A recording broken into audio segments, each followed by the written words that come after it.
Hello, welcome to DDoc and welcome to docday. My name is Bastian Haug and I am the founder of DDoc, an international community of diabetes advocates engaged in peer support, advocacy, and user-driven research. DDoc's docday is our platform for people living with diabetes. And twice a year, we invite advocates from around the world to join us for this live event to present their projects, their initiatives, to raise awareness around what matters and share their lived experience and personal stories. We have hosted Doc Days in person during diabetes conferences such as EASD since 2017, and then went fully virtual when COVID struck, a move that allowed Doc Day to include speakers from around the world and reach a global audience. Now, last week, for the first time since 2019, EASD, the world's largest diabetes conference, returned in full force and took place in person in Stockholm. And we were able to host our first ever EASD DDoc Symposium. Now, this is a big deal. And if you were there or joined us online, you will know why. If you missed it, instead of repeating myself, I'd like to invite you to find the full recording of this amazing event on our website or on our Facebook or YouTube channel. And trust me, you will not be disappointed if you review that. There was another big deal going on at EASD. Through our DDoc Voices Scholarship Program, we managed to bring a group of 25 diabetes advocates, our DDoc Voices, some of whom you will meet today, to Stockholm, with another group joining us virtually from around the world. And if you follow the hashtags DDoc or EASD on social media, you will have seen thousands of posts, because this is what the DDoc Voices program is all about: bringing people with diabetes to scientific conferences so they can participate and ask questions and join the discussions and then pay it forward. And before I get too excited about how amazing our DDoc Voices did just that, it is my great honor to invite Renza Scibilia, our head of advocacy here at DDoc, to the stage to give a brief summary of last week and of our symposium. Renza, are you here? I'm here. Even though it's ridiculously early in the morning on Friday, I'm from the future. How are you, Bastian? I'm great. And Renza, I forgot to say, is joining us live from Melbourne, Australia. She just returned. Are you still jet lagged?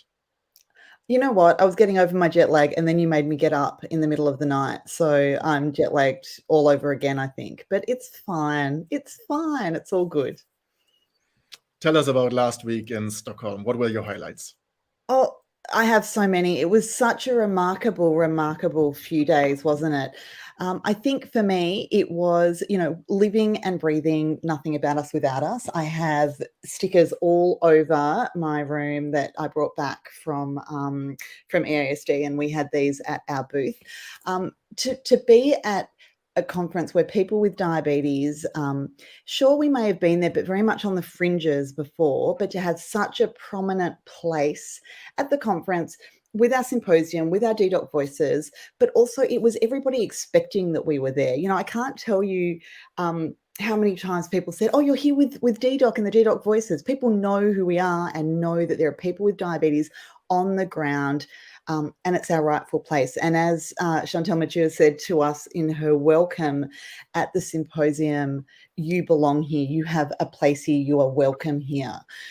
So I think that from the perspective of that lived experience place of people with diabetes, it was so wonderful to feel that we were very, very much where we should be. Nothing about us without us.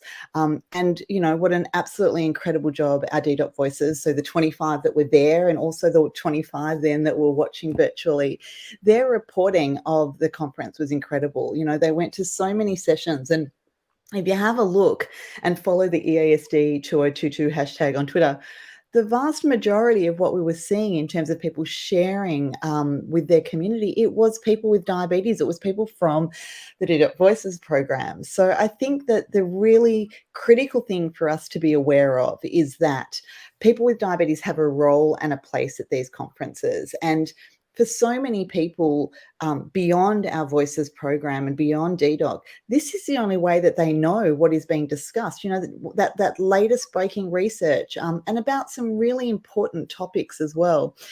I could talk for the next 90 minutes about it, but I won't do that because I know we've got some amazing speakers. But I just really think that it was a hugely successful event all over. You know, EASD was hugely successful, but having, you know, people with diabetes so prominent at the conference was absolutely brilliant. Absolutely brilliant. Thank you, Renza. Thank you for summing this up so well. And again, as I said in the very beginning, if you missed it, if you haven't been in Stockholm or haven't been able to follow live, please go to the DDoc website, ddoc.org/symposium. You can rewatch the DDoc symposium there. You will find an interview with Renza and myself about EASD there. But even more so, just head over to Twitter or Instagram or Facebook or whatever social medium is yours, and just search for these two hashtags, DDoc and EASD 2022, and you will find a lot of reporting. We're still running social media analytics, but yes, it was more than 50% of overall traffic at EASD created by this small group of 50-some DDoc voices, people living with diabetes right in the middle. And last thing to say, Chantal Mathieu, who, if you've never heard her name before, Chantal Mathieu is the Senior Vice President of EASD. She not only opened our symposium, she welcomed the DDoc voices and was staying with us for the full first hour, came by our booth several times. It was truly a remarkable experience. It really was. It really, really was. At this point, I would not only like to thank you, Renza, for summing this up, and thank our DDoc voices who did such a remarkable job in Stockholm and virtually. I would also like to thank our partners. Partners are supporting the DDoc Voices Scholarship Program, especially this year for EASD and for ISPAD, now that we're going live again, now that it's in person. And ISPAD, by the way, is taking place in 2 weeks in Abu Dhabi. So if you missed EASD, in 2 weeks, you'll have a chance to see again how the DDoc Voices pay it forward and talk about the conference, so you can follow even if you can't make it to the UAE. So we will once again gather a group of diabetes advocates from around the world in Abu Dhabi for ISPAD. A warm thank you goes to our partners, to Novo Nordisk, to Lilly Diabetes, to Medtronic, to Diabeloop, and to Dexcom. These are the partners who have been supporting us for quite a while. There have been others in the past, but they're specifically the ones who have been supporting this year for EASD and will be supporting in 2 weeks for ISPAD. And thank you very much for your continuous support, because we couldn't do what we do without you. And we will hear from some of you, from some of our partners later today here at docday. Now, there's one thing I really want to do before we start. I'd like to send best wishes to Steffi, our head of comms and community here at DDoc. She is the one who prepared today's docday. She was, of course, supposed to be here today. She was supposed to moderate. Unfortunately, she and Hannah, our COO, who's running this show right now, despite also being sick, both of them tested positive, corona positive, upon returning from EASD from Stockholm. So, Steffi, if you're watching, which I hope you are, everyone here is sending you best wishes for a really speedy recovery. And Hannah, thank you for running this event from behind the scenes, despite feeling so awful. I don't know what I would do without you. So please bear with us if some things may seem a bit rough around the edges today. As you can see, I'm moderating from my home, not as planned from our studio, because we didn't want to risk getting together, of course. We've had to make some last-minute changes to the program as well, but I trust we'll be fine. I look forward to an exciting Doc Day with our DDoc voices and diabetes advocates now. We're expecting more than a dozen speakers from 9 countries. We will be launching the Blue Balloon Challenge later, so stay tuned for this amazing awareness campaign. And we invite all of you to join us for Doc Night, our virtual after party, to meet our partners, the speakers, enjoy a glass of virtual wine and amazing conversations after we're done here. It's taking place on a great platform called Kumo Space. Don't miss it. You will want to be there. I'd also like to invite all of you to contribute to Doc Day. At the DDoc Symposium, if you were in Stockholm, you could just raise your hand, come forward and make a question or a comment. Here you can do the same. You can post your questions and comments on our Facebook Live. If you're following on Facebook, we will be able to see your comments and questions and bring them into this broadcast right now. So we can loop them in here. Our speakers may also join the conversation there after the presentation to chat with you directly. So if you want to take part in the conversation, just go to our facebook.com/ddoc.org page and don't forget to leave a like behind. Now with that, Renza, again, thank you very much for joining. You'll be back a little bit later on, but I'll be back. Now my great honor to welcome our first Doc Day speaker and DDoc voice, Hubban Khan, a DDoc voice from Pakistan. He will be our first speaker. And Hubban, in light of the recent floods in your country, you asked if you could share a few words on the current crisis, the current situation, and especially on how it affects people living with diabetes in Pakistan. Please go ahead with that first. Hello, Bastian. First of all, I would like to thank DDoc on behalf of the Pakistani diabetes community and Meeti Zindagi for giving us the stage and for listening the plea of flood-affected PWDs of Pakistan. So, with the raging climate change, Pakistan received 25% more rainfall this monsoon season than what's normal. As a result, 1/3 of the country was almost flooded. 33 million people were impacted and hundreds of people lost their lives. In this disaster, the diabetes community has been greatly affected. A country where 25% of the population lives below the poverty line, the floodings have created a full-scale humanitarian crisis. In such disastrous circumstances, Meeti Zindagi is working to deliver its Promise of Insulin program. In collaboration with Life for a Child, the Promise of Insulin program covers the cost of diabetes supply for over 600 children from some of the most underprivileged areas in Pakistan. Currently, we face two major challenges.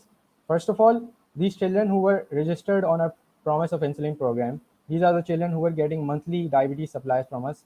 It is now very hard for us to reach them because of the disruptions in communication lines and road networks. So it is requiring twice the manpower and more monetary funds to get to these areas. Second challenge, which is a much bigger one, is that we are hearing concerning news from the flood-affected areas. We're hearing that there are dozens and hundreds of people with diabetes who are now out in the open, and they need the diabetes supplies, they need the basic necessities of life urgently. So, Meeti Zindagi is working to deliver the Promise of Insulin program for these people, but we need your help. Secondly, so here you can see the slide for, yeah. All right. So this is not the first time that the diabetes community is being tested. Last year when the war in Ukraine started, it was a terrible time for the diabetes community. But we were able to create some impact by coming together and supporting the cause of Ukrainian people with diabetes.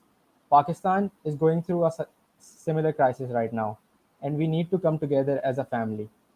I would urge you to donate any amount you can spare for Meeti Zindagi's Promise of Insulin program. It is important that we do it quick and we do it right now. Even if you cannot assist us financially, you can always raise your voice and spread awareness about the cause of Pakistani people who have been affected with the floodings and who are living with diabetes. You can find the account details of Meeti Zindagi on the slide. Meeti Zindagi is a registered NGO in Pakistan and in USA.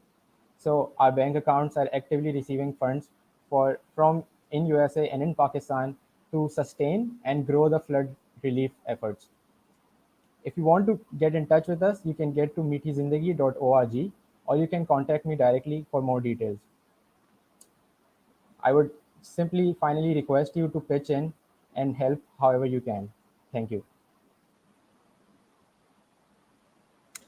Thank you, Hubban, for sharing about the situation right now. And from DDoc, I can only say Meeti Zindagi is our partner organization in Pakistan.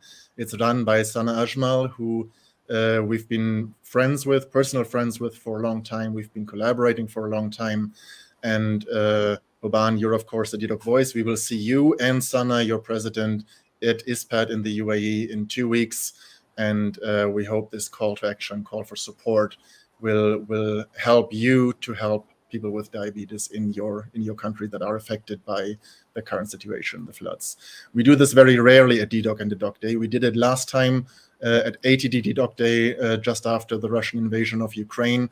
We spearheaded the Spare Rose campaign that we reframed into Spare Rose for Ukraine, which was a very, and still is, an ongoing terrible situation.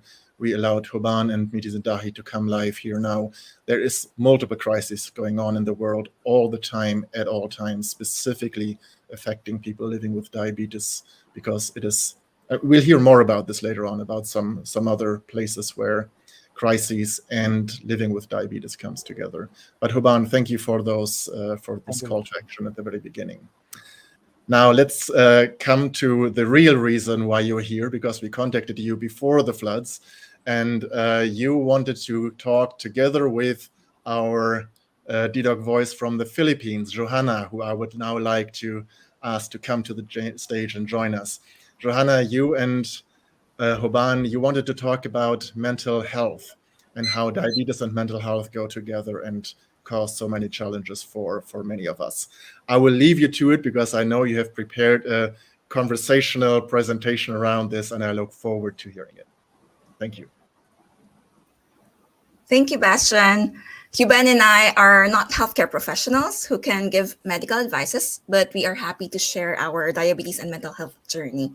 Thank you all for being with us and acknowledging that mental health is for everyone. We want to honor your share of resilience and determination for self-care and self-improvement. Welcome. Managing diabetes alone can be exhausting and demanding. Studies have shown that individuals living with diabetes are at an increased risk for developing depression, anxiety, and eating disorders. Through this presentation, we aim to share possible actions that you can take as an individual or as part of an organization to promote emotional well-being. Yes, Hubban, discussing mental health may improve our glucose and energy level, our thoughts and belief system, our feelings and self-esteem. Overall, a better quality of life. A PWD is making on average around 300 decisions daily on diabetes management. That's a lot, considering there is no holiday. So, why is this topic important?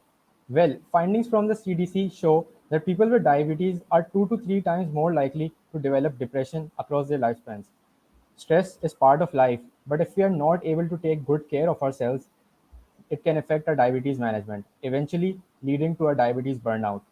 Similarly, societal stigma and unawareness can often induce feelings of worry and fears of complications among people with diabetes. As a result, people with diabetes are 20% more likely to develop anxiety in their lifespans. Have you felt those? When we feel frustrated, worried, or tired of dealing with daily diabetes care, perhaps diabetes is controlling and imprisoning us. What triggers? When we did everything, even 200% all out, best efforts, yet not seeing results. That's discouraging. It's also hard to experience complications. There's complication burnout. Here's a thought experiment for you. Imagine you live in a perfect place. This is not America, not Asia. It's a utopian land. In this utopian land, there's no judgment, no stigma, and all those stereotypes. Now, how would this inclusive and safe place look like? Unfortunately, diabetes distress will still exist. The harsh reality is that people with diabetes have to deal with society's stigma as well as the stress of diabetes management. Pakistan is nowhere near a utopia. From the day a person gets diagnosed, they're instantly subjected to disgraceful and judgmental opinions, which puts them at a high risk of developing mental health issues. Some of the common stigma in the Pakistani society would include, such as women with type 1 diabetes are considered unfit to marry or start a family. It is a taboo but very common concept here. Similarly, children and young adults with diabetes in Pakistan are blamed and held responsible for their condition. Sadly, in Pakistan, it's not just the society. People with diabetes experience a lot of discouragement and judgment from their healthcare providers. Such type of remarks from a healthcare provider can leave a disastrous effect on the mental health of someone for ages to come. And this is where the Language Matters movement has given us a lot of hope. Well said, Hubban. Let me share some serious problems most Filipino PWDs experience based on a survey I did before. Results show that we are experiencing severe distress when it comes to worrying about the future, having serious complications, feeling burned out, having anxiety and difficulty in doing one's work. We also have regimen related distress when we fail in our diabetes routine. Don't test our glucose enough and stick to a good meal plan, and are not motivated in our diabetes management. This is absolutely factual because most PWDs in the Philippines have financial challenges in availing out of pocket expenses for insulin and test strips. If strips are expensive already, what more for technologies? Can be a luxury. As such, early onset complications are within reach. This is a very painful reality. As a peer leader at Meeti Zindagi, I learned quite a few lessons when it comes to promoting emotional well-being of people living with diabetes.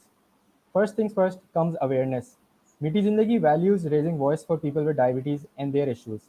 It is important that we eradicate diabetes-associated stigma with awareness campaigns. Secondly, peer support. Peer support is vital for our emotional well-being. Meeti Zindagi encourages young advocates to take up to volunteer emotional support, especially to community members who are going through emotional distress.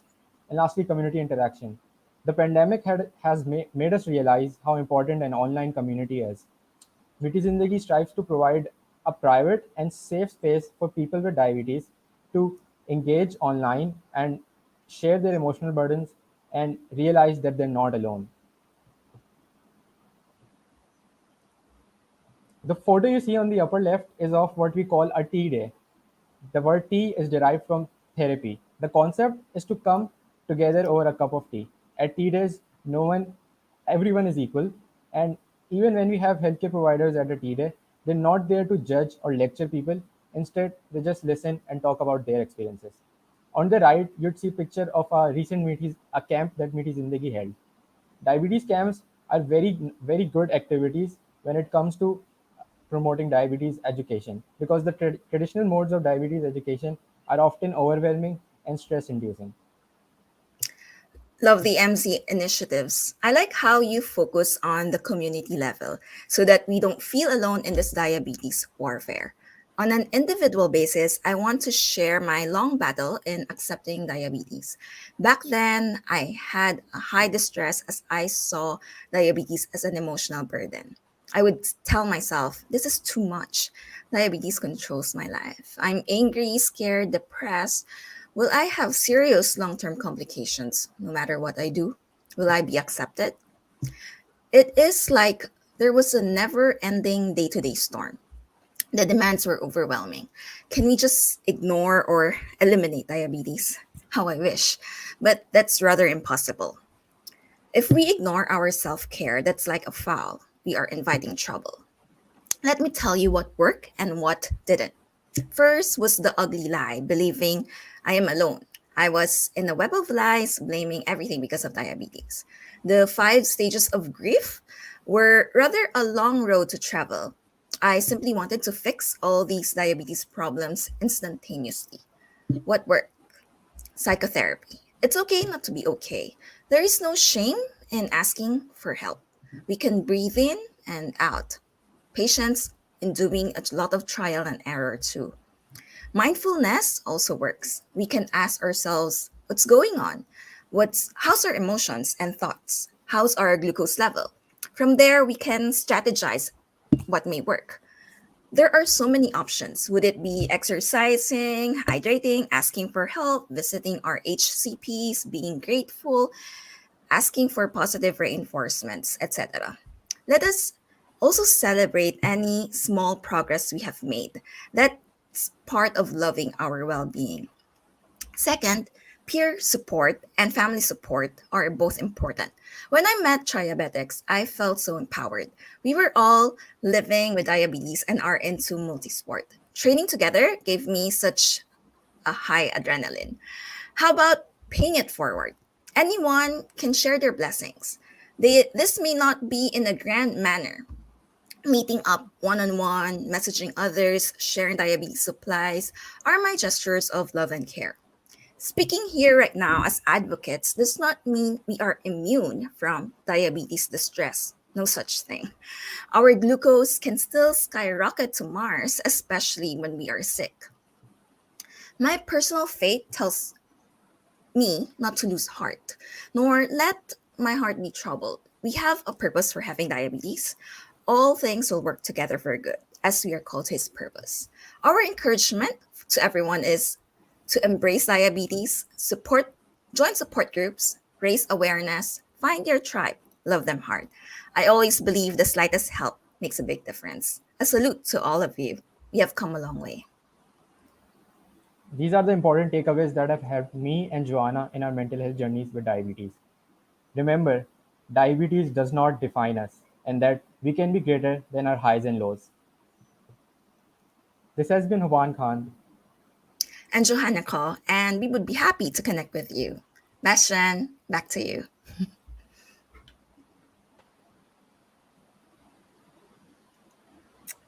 Thank you, Hubban. Thank you, Johanna. Amazing talk. And you can see there were a lot of comments coming in. I only selected a very few. There's a lot more on Facebook and YouTube Live. You see one of them here from Caro. She's actually from Germany. You saw one from Wanya from Pakistan, and many others from people watching right now live whom I do not know.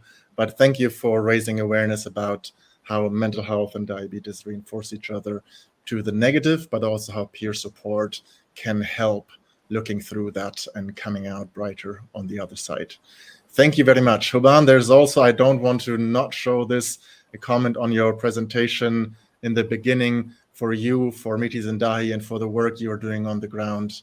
Thank you for bringing this here to docday. Thank you.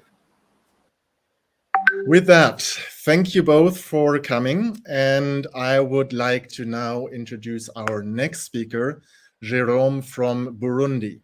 Jérôme lives as a refugee in Rwanda, where he was diagnosed with type 2 diabetes in 2018. And Jérôme, you then started the Diabetes Refugee Club. Please join me on stage and tell us all about it. Thank you, Bastian, for inviting me. My name is Jérôme Kazabukeye, and I live in Rwanda as a refugee. As you've told to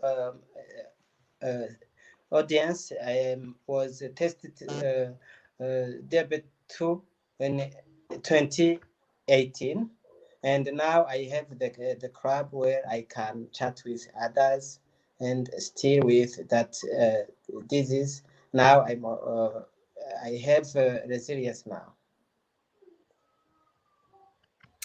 And Jérôme, tell us a little bit about the Diabetes Refugee Club that you founded in Rwanda, where you are staying. After being tested, and I was traumatized, and I looked for some refugees who have diabetes, and I found more, and I decided to reach out to them, and we gathered together to how to have how to have resilience. And now we have the club almost 80, but we have 20 on WhatsApp group, and we chat every day. When someone has a problem, we try to solve it, and we are like a family. And can you tell us exactly what you are doing in the Diabetes Refugee Club? How do you reach, or how did you start reaching out in 2018 to other people living with type 1 or type 2 in Rwanda, especially those living there as refugees? For the first time now, we deal with refugees with diabetes, and all kind of diabetes, and we chat in a WhatsApp group, and we meet sometimes in a person. You see, sometimes we get support, and we distribute it like a family, like friends, and we are. When someone have problem, we go to visit him. Last year we meet someone who died, and we try to support the family. And every time we are together, see if we can have support, then that we can have how to live with it without problem. And you're meeting, as we can see here on the slide, you're meeting in person. You use WhatsApp to reach out and connect, and then you're meeting in person. What are the biggest challenges for people living with diabetes, especially under this refugee status, and with you trying to set up something more formal maybe so you can give support? The first time you see that to live with diabetes is not simple, and when you are a refugee with diabetes, it's very much worse. Then we haven't a diet which is stable. We don't have a full supported as a health care. Refugees need to be supported to have kits to test to sugar blood and some items for doing sports, and how to have a legal registered organization which can support refugees, especially urban refugees. And Jérôme, what I loved in our talk before going live, we had a conversation just yesterday with you and with Amma Klatman, who will join us here later. She works for Life for a Child, and she already started something that I think is so important about you being here on docday. We were just there for a technical briefing, and then you started talking, the two of you, about best practices and how to share them, and how maybe UNHCR or UNRWA or even Life for a Child could support some of the activities you're doing. And I think this is important, and this is why we love to bring people like you here to docday, because docday really is a platform for you and many others to reach a global audience. And I really hope that some people out there who maybe have some personal or professional connection to refugees in general or to Burundi and Rwanda may be watching this now and might want to reach out to help you. And I think we will show a slide with your contact details later on. But there's one thing that I would like to hear from you. What do you think is most important about the work that you do when, getting people living with diabetes together? You were talking yesterday about more than just care, about dignity and resilience, and I really loved your comments yesterday. Could you repeat, please? Yeah. I hope that refugees can have dignity, can have support, and have technical support to register organizations and live with diabetes and live as human in where they are. I can't say about Burundian refugees only. I can say Ukrainian or other refugees all over the world. They need to be human and be resilient as possible. And I call everyone to support refugees. You see that we need support about humanitarian support, healthcare, and we don't see the future. Who are in our countries have social, so how can I say? They have to in the country they have support or to prepare for the future, but when we are refugee we don't know how we will go in the future. Yes.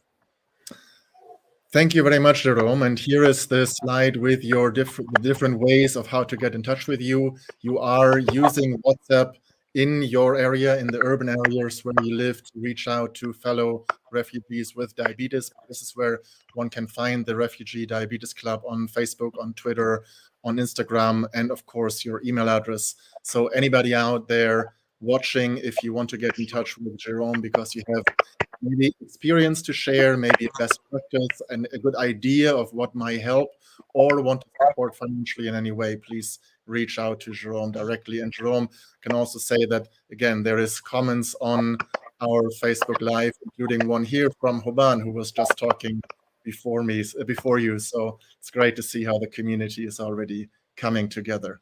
Thank you very much for joining us today and for telling a little bit about the work you do with your fellow refugees. Thank you too for inviting me. Thank you very much. With that, let's move on with docday. We are fast-paced here as always. We have so many amazing people that we want to bring to stage. So the next speaker here at docday will be Katie. Katie is from T1 International. You will have definitely heard about the Insulin for All movement that T1 International has started years ago. And Katie, you want today share with us the out-of-pocket cost survey, because today, as I understand, is the last day that it is running, and you would love some more people to take part. T1 International is also a partner organization of DDoC in the Open Project, and we look forward to hearing all about it. Thank you, Katie. Thank you, Bastian. It's so good to hear from Jérôme and other diabetes advocates too, who are doing this work at the grassroots level. And I think my PowerPoint is visible. Is that right? There it is. So yes, I want to talk about our out-of-pocket cost survey. A little bit about me first. I've had type 1 diabetes for 17 years now. And for the past 2 years, I've been the global advocacy consultant with T1 International. And as Bastian mentioned, T1 International is a patient-led advocacy organization that supports local communities by giving them the tools they need to stand up for their rights so that access to insulin and diabetes supplies becomes a reality for all. And we believe in a world where everyone, regardless of where they live, has everything they need to survive and achieve their dreams. So since 2016, we've carried out our out-of-pocket cost survey. This is the largest patient-led survey looking at the cost to individuals of insulin and other essential diabetes supplies. This is for people with type 1 diabetes. And when we say patient-led, it's also patient-designed and patient-informed. So our global advocacy network has provided critical feedback on this survey, pilot testing it, helping us to improve the survey year after year. And we do carry this survey out every 2 years. So the last one was in 2020. In 2020, we had 1,066 respondents from 67 countries around the world. Data from this survey is being used by T1 International at an organizational level to work on our advocacy initiatives, and also by our advocates in more than 30 countries around the world to really support the changes that they wish to make in their local communities. In 2020, we learned that 1 out of every 4 respondents reported having underused their insulin at least once within the last year due to high cost. 63.2% reported a disruption of insulin supplies, and 25.3% reported an increase of insulin prices related to COVID-19.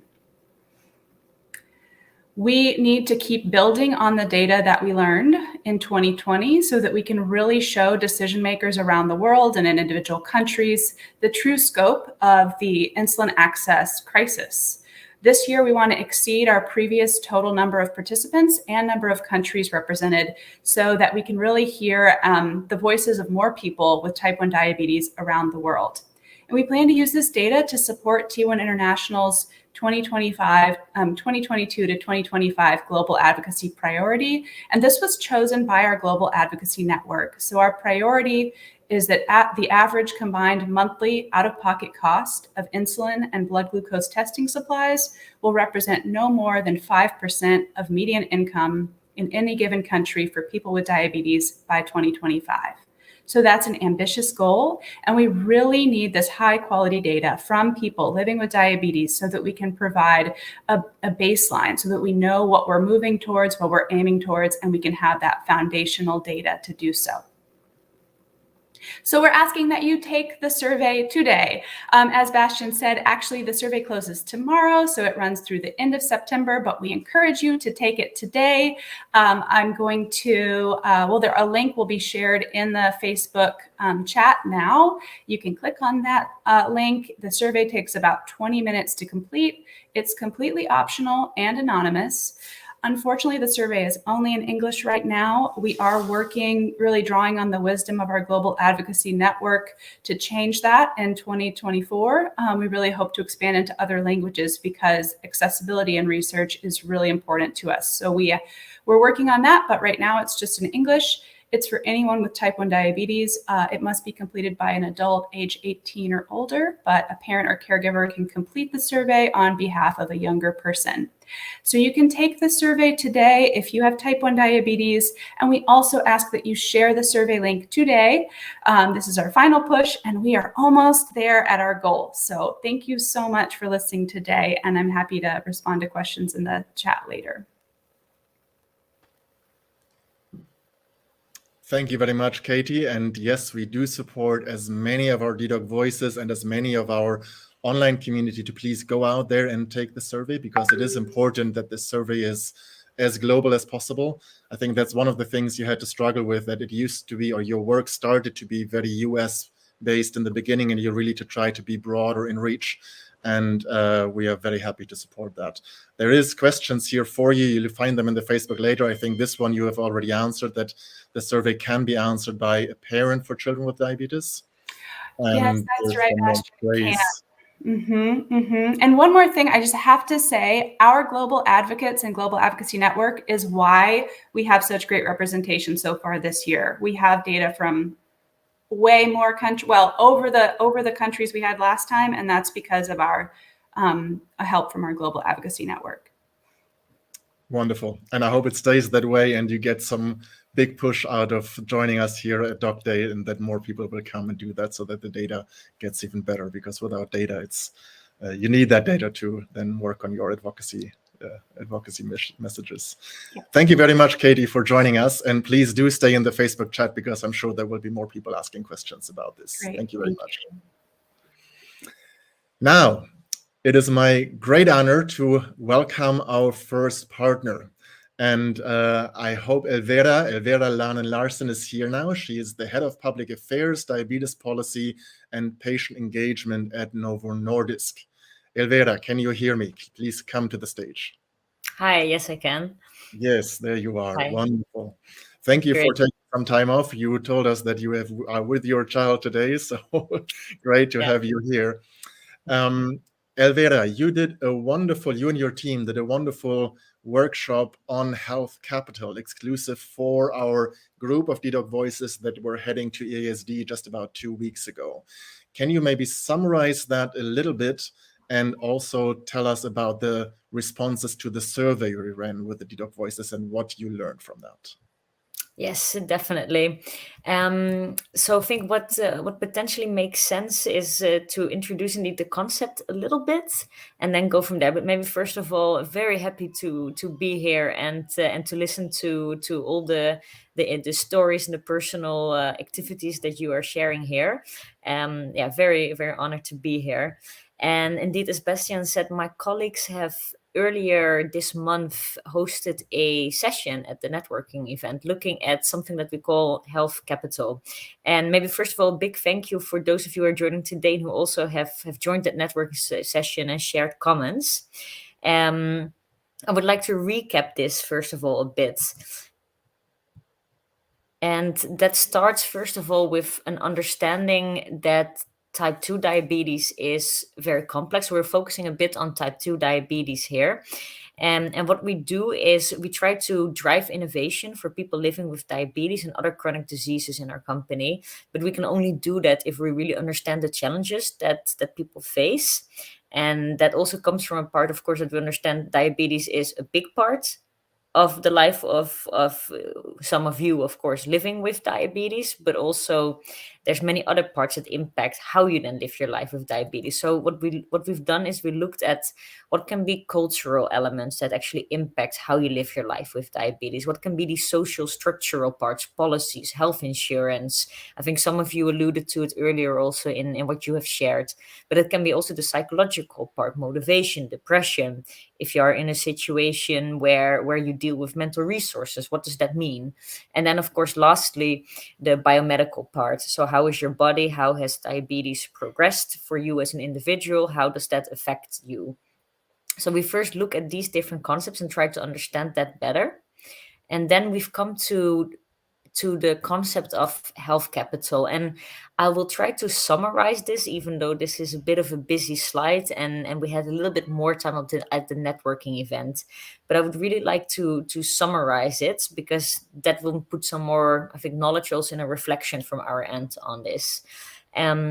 What we've come to understand is that people in general are impacted by their health capital, which we define as this level of knowledge versus the ability to act. So if you, for example, have a challenge with certain aspects of life, if culture puts a stigma on living with diabetes, it might be that your ability to act is impacted. And likewise, if you, for example, have a lack of access to information, your opportunity to have knowledge might be impacted. And then we can see that the more people identify themselves as being in this upper quadrant, so high ability to act and high level of information, the more you would have an opportunity to impact the way you live your life with diabetes. But also on the opposite, of course, if you have lower ability to act or lower knowledge, then it might be difficult to live the 98% of the time that you live alone with diabetes. So what we've done in this networking session is to share this with you. And we were very thankful to have received a lot of comments from you via the Mentimeter. And what I wanted to do mainly is to share some reflections on these answers, and then also end with one more question to you. So we asked, for example, do you find this health capital concept useful to understand the needs of people living with diabetes in your country? And we got quite an overwhelming answer of 100% of you who have responded to say, yes, this is actually a useful way to better understand what the needs are of people living, in this case, with type 2 diabetes in your countries. And what we also asked is, how do you consider health capital to be both for people living with type 1 or for people living with type 2? And I think it was interesting to see that generally the expectation was that people with type 2 diabetes have a bit of a lower health capital. And I think that's important to be aware of also when you think about, and I think that's some chats that I've had with Bastian as well, is if you want to represent the entire diabetes community in your country, is both type 1 and type 2, but how do you really get people engaged? And it can be a helpful way to understand the concept of health capital then. We also asked about barriers to improve health capital in your country. And for me, there were 3 things that really stood out in these answers. And I think some of them we've also heard earlier in this evening. It's stigma, it's awareness, it's diabetes generally not being taken seriously enough. But it's also training and education.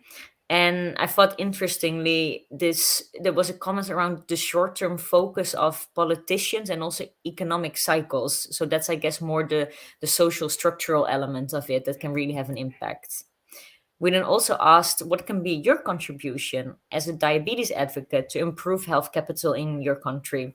And a lot of the answers that we saw was about the awareness part, because it's really important to raise awareness. It was about the peer support. But then there were also a lot of comments on, you could say, on the political role. So how can you make sure that, for example, on the local level, healthcare is improved, but also that you are able to have a debate with politicians and decision makers on overall investment in diabetes. Also, for example, by addressing the consequences of diabetes on the long term.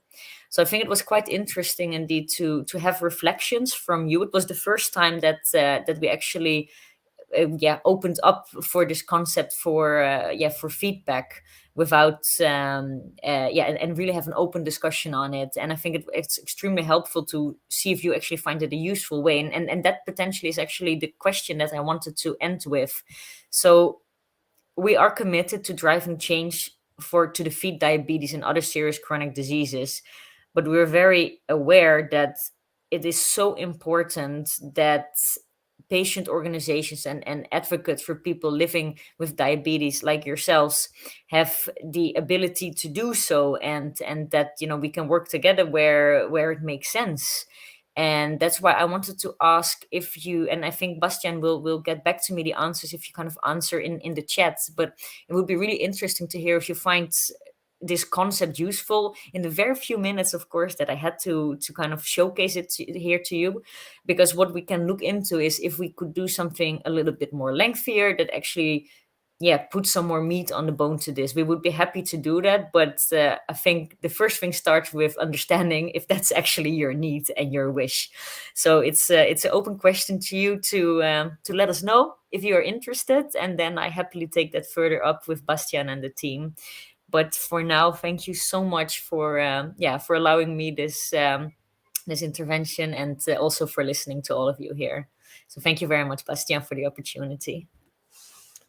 Thank you, Alvera, for bringing this concept once again. Initially, it was, as you said, only planned for the small group of DDoc Voices, but we are very thankful that you decided to bring it here to docday. I know 5 minutes is really, really short to explain it, but I think you can see from the few comments I threw into this broadcast, and there will be a lot more on Facebook out there, that people already like it. And this is also what I really like about the work you do in not only in patient engagement, but with the anthropological team at Novo Nordisk that is standing behind that, is that you develop these concepts and then you share them with us. We've had these interactions over the last 2-3 years that we've been working together, that you bring these tools not only as research for your company, but then you approach us and you say, hey, we did something initially internally, but maybe this can be useful for you, for the community, and then you bring it here and you see from the feedback that people are really in favor of that, like the concept, and there were some favorable comments.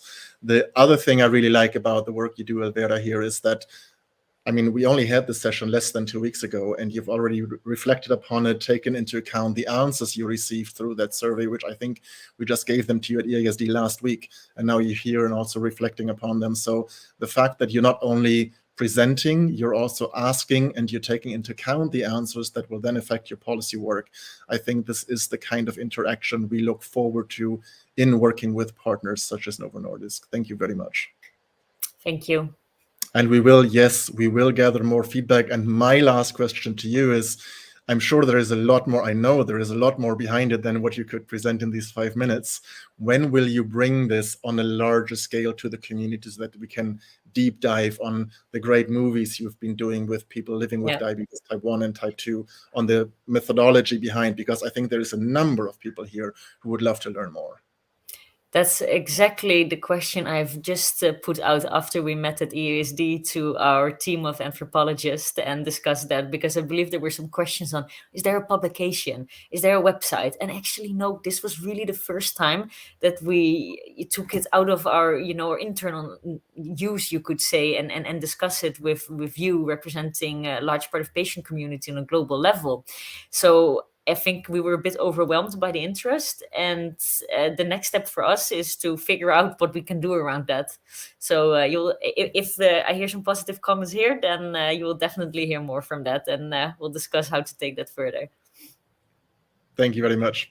So this is a call out to our community listening right now as well. If you are interested to learn more, let us know. We'll pass it on to Alvera and her team at Novo Nordisk, and then we'll get to learn more. Thank you, Alvera, for joining. And again, thank you for supporting the DDoc Voices program and everything we do with this community. Thank you very much. Thanks. Take care. Our next partner and the next person I would like to invite to the stage here is Beatrice Zaccardo from Lilly Diabetes. Bea, can you hear me, and can you please join me on stage? There you are. Hello. I'm here. Hello. Bea, you also met with our DDoc Voices ahead of EASD 2 weeks ago. And again, you've been doing something similar. You've been presenting internally, and now you go out here on the big docday stage to talk a little bit about Lilly's commitment to Life for a Child, to the Lilly Leonard Award that you started last year. Just take it away. Thank you for joining. Thank you very much, Bastian, for your warm introduction. And good morning, good afternoon, and good evening to everybody. I'm Beatrice Zaccardo, working with Lilly Diabetes within the corporate affairs team. Let me share that when I started working in Lilly Diabetes 4 years ago, I knew little or nothing about diabetes, about local communities, about peer support. But then I've been lucky because I had the opportunity to start working with Bastian and with the amazing DDoc team, and I learned so much. I learned so much about the therapeutic area, about diabetes, about communities, but most of all, I understood what the word advocacy in diabetes really means. And I'm so grateful for that. I also understood that the voice of people with diabetes is really relevant and need to be heard anywhere, anytime, and in any decision-making process. So thank you for giving me the opportunity to be here with you today. But today I want to talk to you about a very, very important theme for the community, which is access to care globally. We are in the middle of the centennial anniversary of insulin, and we think that this is a great momentum for the diabetes community to commemorate, to recognize the extraordinary achievement and outcomes for people with diabetes. But it's also a great momentum to look at the future and to work together to strengthen some solution and to improve access to care globally. And this is why today I'm here to share with you some relevant updates regarding two major programs of paramount importance for the diabetes community and that we are most proud of in Lilly. So Life for a Child, we have been working with Life for a Child for more than 10 years. And last year, on January, we launched a major expansion of our partnership with the objective to support 150,000 children and youth living with diabetes in over 75 developing countries. And I have some relevant update to share with you. We are supporting with insulin donation and also supplies new countries like Djibouti, Lebanon, Panama, and others. And we are also expanding our support to countries that were already supported. And let me take as an example Sri Lanka. Sri Lanka is living a complex financial crisis, internal crisis. And so with the help of Life for a Child, we are supporting Sri Lanka to have insulin and any kind of supplies they need due to governmental decrease of help and family incomes that were decreased. And then we have also the collaboration with UNICEF. With UNICEF, the aim is to improving health for children and youth living with or at risk of chronic or non-communicable disease. And the objective is to help and support 10 million children and adolescents. And thanks to this collaboration, activities are underway in Bangladesh, Malawi, Nepal, Philippines, and Zimbabwe. We are fully aware that this is not the solution. This is our contribution. And we know that only working together as a united diabetes community, we can raise the level of attention that diabetes and people with diabetes deserve all over the world. And so we think that everyone's contribution can make the difference. And talking about people who can make the difference in the community, let me share with you that the Lilly Leonard Award, the second edition, is underway. And you will remember Sana Ajmal, one of the community that last year was awarded with the Advocacy Award. And all these awards will be given to Life for a Child to continue to sustain their fantastic work for the diabetes community. And we will announce also the winners of this year, of the second edition, on the World Diabetes Day. So stay tuned. And let me close my intervention with this sentence, because we think it really represents the spirit of the diabetes community, which is fighting to never leave anyone behind. And so really thank you for what you do, and we want to make also this sentence and this spirit ours. So thank you so much. Thank you, Bea, and thank you for presenting what Lilly is doing in partnership with Life for a Child for people living with diabetes in some of the most difficult circumstances around the world. We've heard from Jérôme before, we've heard from Hubban in Pakistan, from Johanna in the Philippines. There are many other countries that do need support, where living with diabetes is hard in general, but it can be so much harder in a less privileged country than where I am from, where you are from. So thank you for showcasing a little bit how Lilly is supporting that. And I remember this goes back to the very early days of DDoc and Lilly collaborating, having exchanges, talking about, you know, what could be next. The expansion of the support to Life for a Child, we had a bit of a say in that, and I'm very, very happy to see how great this came to fruition. And we'll be hearing from Life for a Child in a slightly different context also in just a little while. So Emma Klappmann, as I said before, will join us in about half an hour. Thank you very much, Bea. There is one more thing I need to talk about when it comes to Lilly supporting the community. You're supporting the DDoc Voices program, but also Lilly working with DDoc. As I said, we have been collaborating in a more of a consultancy way behind the scenes for quite a while. And Lilly has just now decided to join DDoc in our newest format called doctalk. Doctalks are deep dives on topics of mutual interest to the community and to one of our partners. And they are hosted by our wonderful Renza. So Renza, if you could come on stage again and tell us a little bit about the doctalk that is going to happen in just a few weeks. I know, it's so exciting. So Doc Talk is as you said, it's a real opportunity to really focus on one specific topic and bring in some speakers from around the world to highlight that. So our first Doc Talk is how diabetes data and connected devices improve quality of life. So we're really focusing on that quality of life perspective of diabetes. It's not all about numbers. And I think if we're talking about connected care and data, you would think that perhaps it might just be us talking all about numbers, but we're not doing that. So we've brought together an absolutely brilliant panel of speakers to share different aspects of things. So, and we also have Jasmine Ship, who is from the Australian Centre for Behavioural Research in Diabetes, and also the Open Project, to talk about, I guess, the psychology and the research behind quality of life when we're looking at lots of numbers and all the data that we deal with, but how does that actually impact on how we feel about our diabetes so that we don't become too overwhelmed? And then we've got people with diabetes actually providing practical tips and tricks, because I think that's really important, that it's not just about talking about experiences without offering some solutions perhaps in there as well.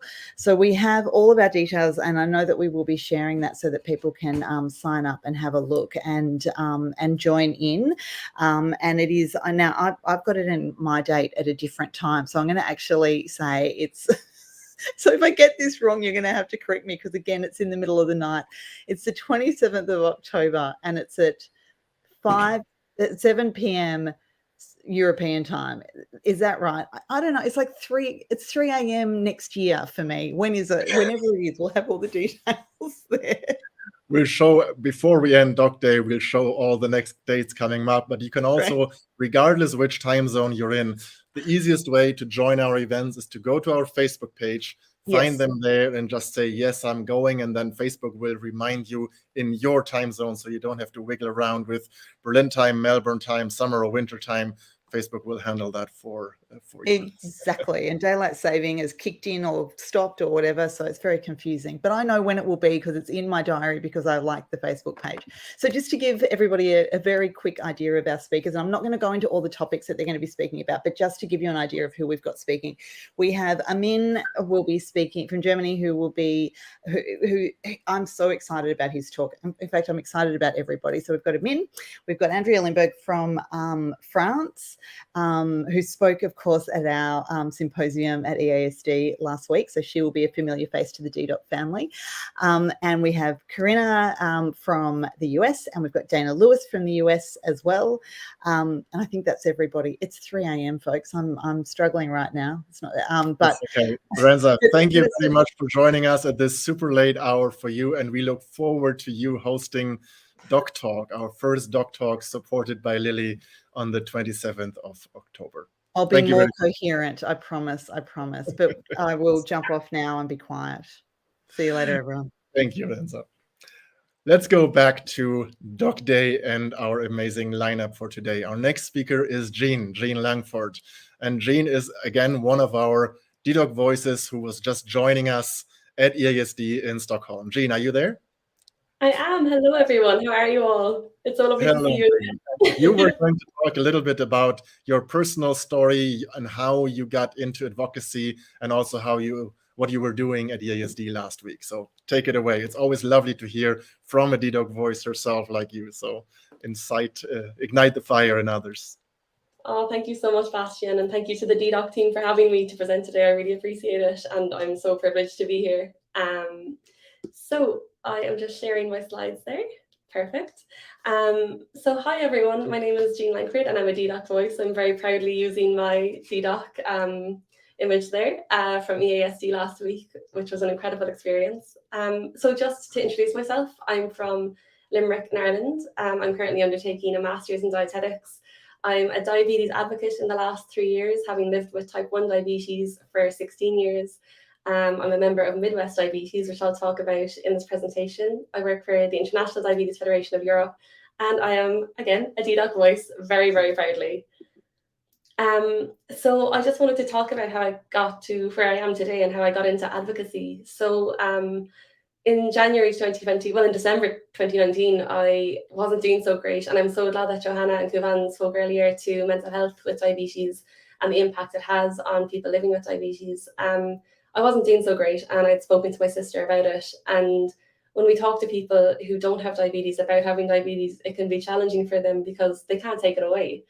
But what my sister did do is she invited me to talk on her podcast about how I experience diabetes and the way it impacts my life, to try and raise awareness about living with diabetes. So I went for it. I decided to go for it, and I thankfully enjoyed it and never looked back. And you can see my friend Andrea there next to me speaking with me on the podcast about living with diabetes. Andrea Havernack is training as a clinical psychologist to work with people with diabetes. So we spoke on the Limerick Lady podcast, and that was it for a bit. I got to speak about diabetes, and I thought it was a great opportunity to raise awareness, and I really enjoyed it. And the podcast was published, and a peer support group reached out to me, a member of a peer support group, and that I wasn't aware of. And then I decided I'd start talking about diabetes. So I started blogging in December 2020 on Instagram, thinking I was one of the very few diabetes bloggers in the world, completely unaware of the diabetes online community. How my eyes have been opened since, thankfully. So I started blogging about living with diabetes. I blogged for 90 days in a row, and started talking to more and more people living with diabetes in Ireland and internationally. And a can of worms was opened, and the next level of life was just unlocked for me. And I wasn't alone with this anymore, and I wasn't struggling with it. And well, the struggle never fully ends, but I was not alone with the struggle, which had a huge impact on my life and my quality of life, knowing that I wasn't alone living with diabetes. So over the last 2 years, a lot of things have happened. So I am still posting to Instagram. I've gotten to travel so much with diabetes, and I used to look at diabetes as a barrier to traveling. I've gotten access to different technologies through advocating for myself. In the city I'm from in Ireland, in Limerick, we had a lot of issues with accessing technology and care and structured education, and I'll speak to that in a minute. So this is what has accumulated over the last 2 years, and that's why this is the butterfly effect of advocacy, because it's been chaos, but wonderful chaos, and I have found my tribe, and I am loving them hard, as Renza always encourages us to do. So I want to speak to the group that I am in for advocacy. We are called Midwest Diabetes, and that time when I had recorded the podcast, it was the lovely Aisling White who reached out about the peer support group in the city I was in. And a few of us were very like-minded and all had the same vision and goals for what people in Ireland should have access to in terms of diabetes technology, education and care.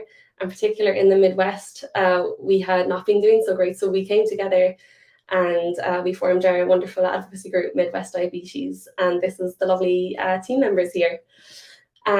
This is some of the bits that we've done. So we meet with politicians, we write to politicians, we had a campaign outside the hospital to talk about the different issues of access to care and education and what we needed in the hospital. And we welcomed politicians to come and speak with us about it, and it was absolutely fantastic. We had more than 30 people outside of the University Hospital Limerick talking about what needs to change. And this was all on World Diabetes Day last year. And this is all of us there standing outside with fellow people living with diabetes in the Midwest region and the politicians who came to support us. So what was going on? So the waiting list is currently 7 years for people to get their first appointment with the University Hospital Limerick group on diagnosis. And that waiting list is 573 people currently. At the time, there was only 0.5 of a consultant endocrinologist in that hospital, which was serving 3 different cities. And that's between 3 hospitals. We now have 2 whole-time endocrinologists. At the time, we only had 4.4 in terms of the positions of diabetes specialist nurses. We now have 6 diabetes specialist nurses, thanks to the campaigning and advocacy and support of our local politicians. We had no dietitians in our diabetes clinic for adults. We now have 3. And we had no diabetes specialist education, and we are now DAPHNE approved as of this year. We were the only level 4 hospital in our level 4 hospital group in Ireland to not have DAPHNE, and we now have that approved. So we have structured education coming in for people living with type 1 diabetes. There's been challenges to accessing technology, which I experienced personally. I wasn't attending for my care in Limerick, as I wasn't able to access an insulin pump or technology. So we are still working on this as well. So as a group, we've come together to try and improve these services so that people in the Midwest region can have access to the proper tools, technologies, and education that they deserve to have. And having not been able to access these things for so many years for myself and being alone with my diabetes, I'm really passionate about this, and I'm so glad that I've found my tribe, both locally and now internationally, to advocate for better access to care and services so that people with diabetes really can live a full life. So I always hear this quote thrown around that we can do anything with diabetes. But for me, I truly believe that we can do anything with diabetes education, mental and medical support, the right treatment for each individual, whether that's pumps or pens, and by acknowledging that there is a possibility that there will be times where achieving a goal might require support or going a slower or longer route that works for the person with diabetes. And my message from my journey is I really want others to use their voice to advocate for not just what they need, but what they want. Diabetes is hard enough. We all need access to the things that we want and need, and the support that we want and need. And advocacy truly does drive policy, and I've seen it firsthand with our wonderful advocacy group. And I'm so excited for us to be able to achieve all of our goals within the Midwest region, and then hopefully contribute towards bigger and better projects to make the lives for people with diabetes better across the board. Thank you so much again to DDoC Voices for having me speak today. It's an absolute privilege, and I've really enjoyed the speakers so far. So thank you very, very much to you all. Thank you, Jean. Wonderful presentation. And you will have seen the couple of comments that are looped in. Here's another one from Wanya, DDoC Voice from Pakistan, who you met at EASD Stockholm just last week. So I think your term butterfly effect is just making the rounds. We saw Leon commenting from Australia. So it's going around the world already with docday broadcasting live. I love it. There is another comment here, and I'm going to loop it in and say hi to Steffi, our head of comms, who was, as I said, supposed to host this day today. So yes, Steffi is watching home alone with COVID, but here's her comment that it starts advocating for ourselves, and then we learn that advocating together can be so powerful. And you just said thank you for bringing you to the DDoC Voices. It is us who have to thank you, because this is really what makes us so proud when someone joins the DDoC Voices, and then we can see that this network, this community coming together helps others to do great things like you have been doing, with your last 3 words, advocacy drives policy. It is so important to understand that it is much more than just, trying to get better treatment or better devices for yourselves. Coming together in this group, using tools that we can shape together to then change the realities on the ground is so important and feels so powerful and worthy. So thank you for becoming part of this group, Jean, and thank you for sharing your personal journey. There's a lot more comments here. I'm getting a bit overwhelmed. I won't be able to share them. Thank you so Thank much. you for being here, and it was great to meet you finally in person after so many years of lockdown in Stockholm last time. Absolutely. Thank you so much to you and the team. This is just an absolute privilege, and I feel so blessed to be able to hear everyone else speak today as well. It's just been, yeah, everyone is incredible here. It's a great room to be in, great company to be in. And so are you. Thank you, Jean. Now, our next guest here at DDOC's Dog Day is a true champion. And some of you will know her from the press, especially if you live in Germany or the Czech Republic, especially if you're a fan of Winter Games and if you have attended the Olympic Games. Say hello to Anna Fernstädt. Anna, please join me on stage. Hi. Anna, I think your story has made the rounds, and we are very honored to have you here during Dog Day. You ride the skeleton. I don't even know if riding is the right term for it. I think before we start, you have to say a little bit about what you do in your professional life. Yeah, so I do skeleton. Most of you probably will know what bobsleigh or luge is. So we just have a tiny sled. We run at the start. It's like kind of a sprint. And then you jump on your sled and you go head first on your belly down an ice track with around, depending on the track, 120 to 140 kilometers per hour. 120 to 140 kilometers per hour with your head just barely above the ice. I did see a video of that. It looks super scary to me, to be honest. Anna, the reason you are here today is that 10 days before you were set to travel to the Olympic Games this year, you were diagnosed quite late with type 1 diabetes. Tell us your story, please. Yes, so I got diagnosed on the 17th January this year. And yeah, it was kind of crazy. It was after my last World Cup, after the qualifications for the Olympic ended.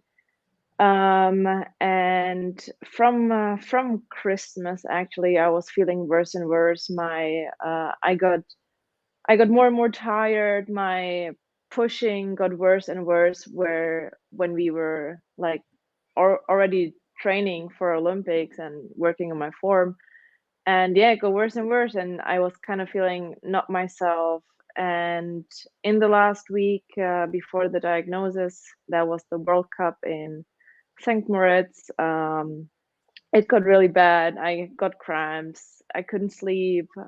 I drank a lot of all the normal symptoms before you get diabetes, but I always found a reason for it.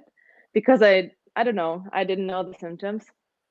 And yeah, and I was feeling really, really off. And I remember one of my texting my coach, like, something is wrong, because I'm good in like doing what my coach tells me. Even if I do it wrong again, I do a different mistake. But I always did the same thing all over again. And I knew something was wrong. I couldn't coordinate my body.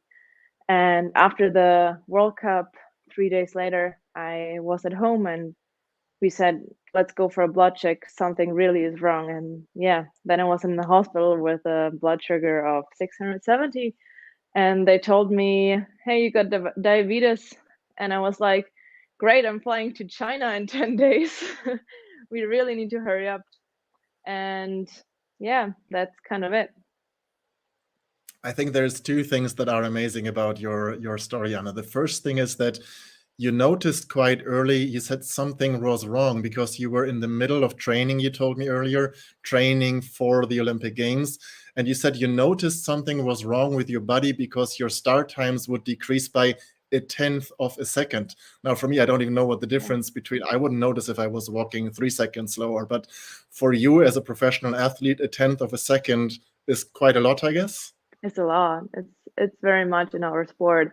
And yeah, it was like every week, half or a whole tenth. That's a lot. A half of 1/10 so of a we were second. like, yeah, 500s to 1000s.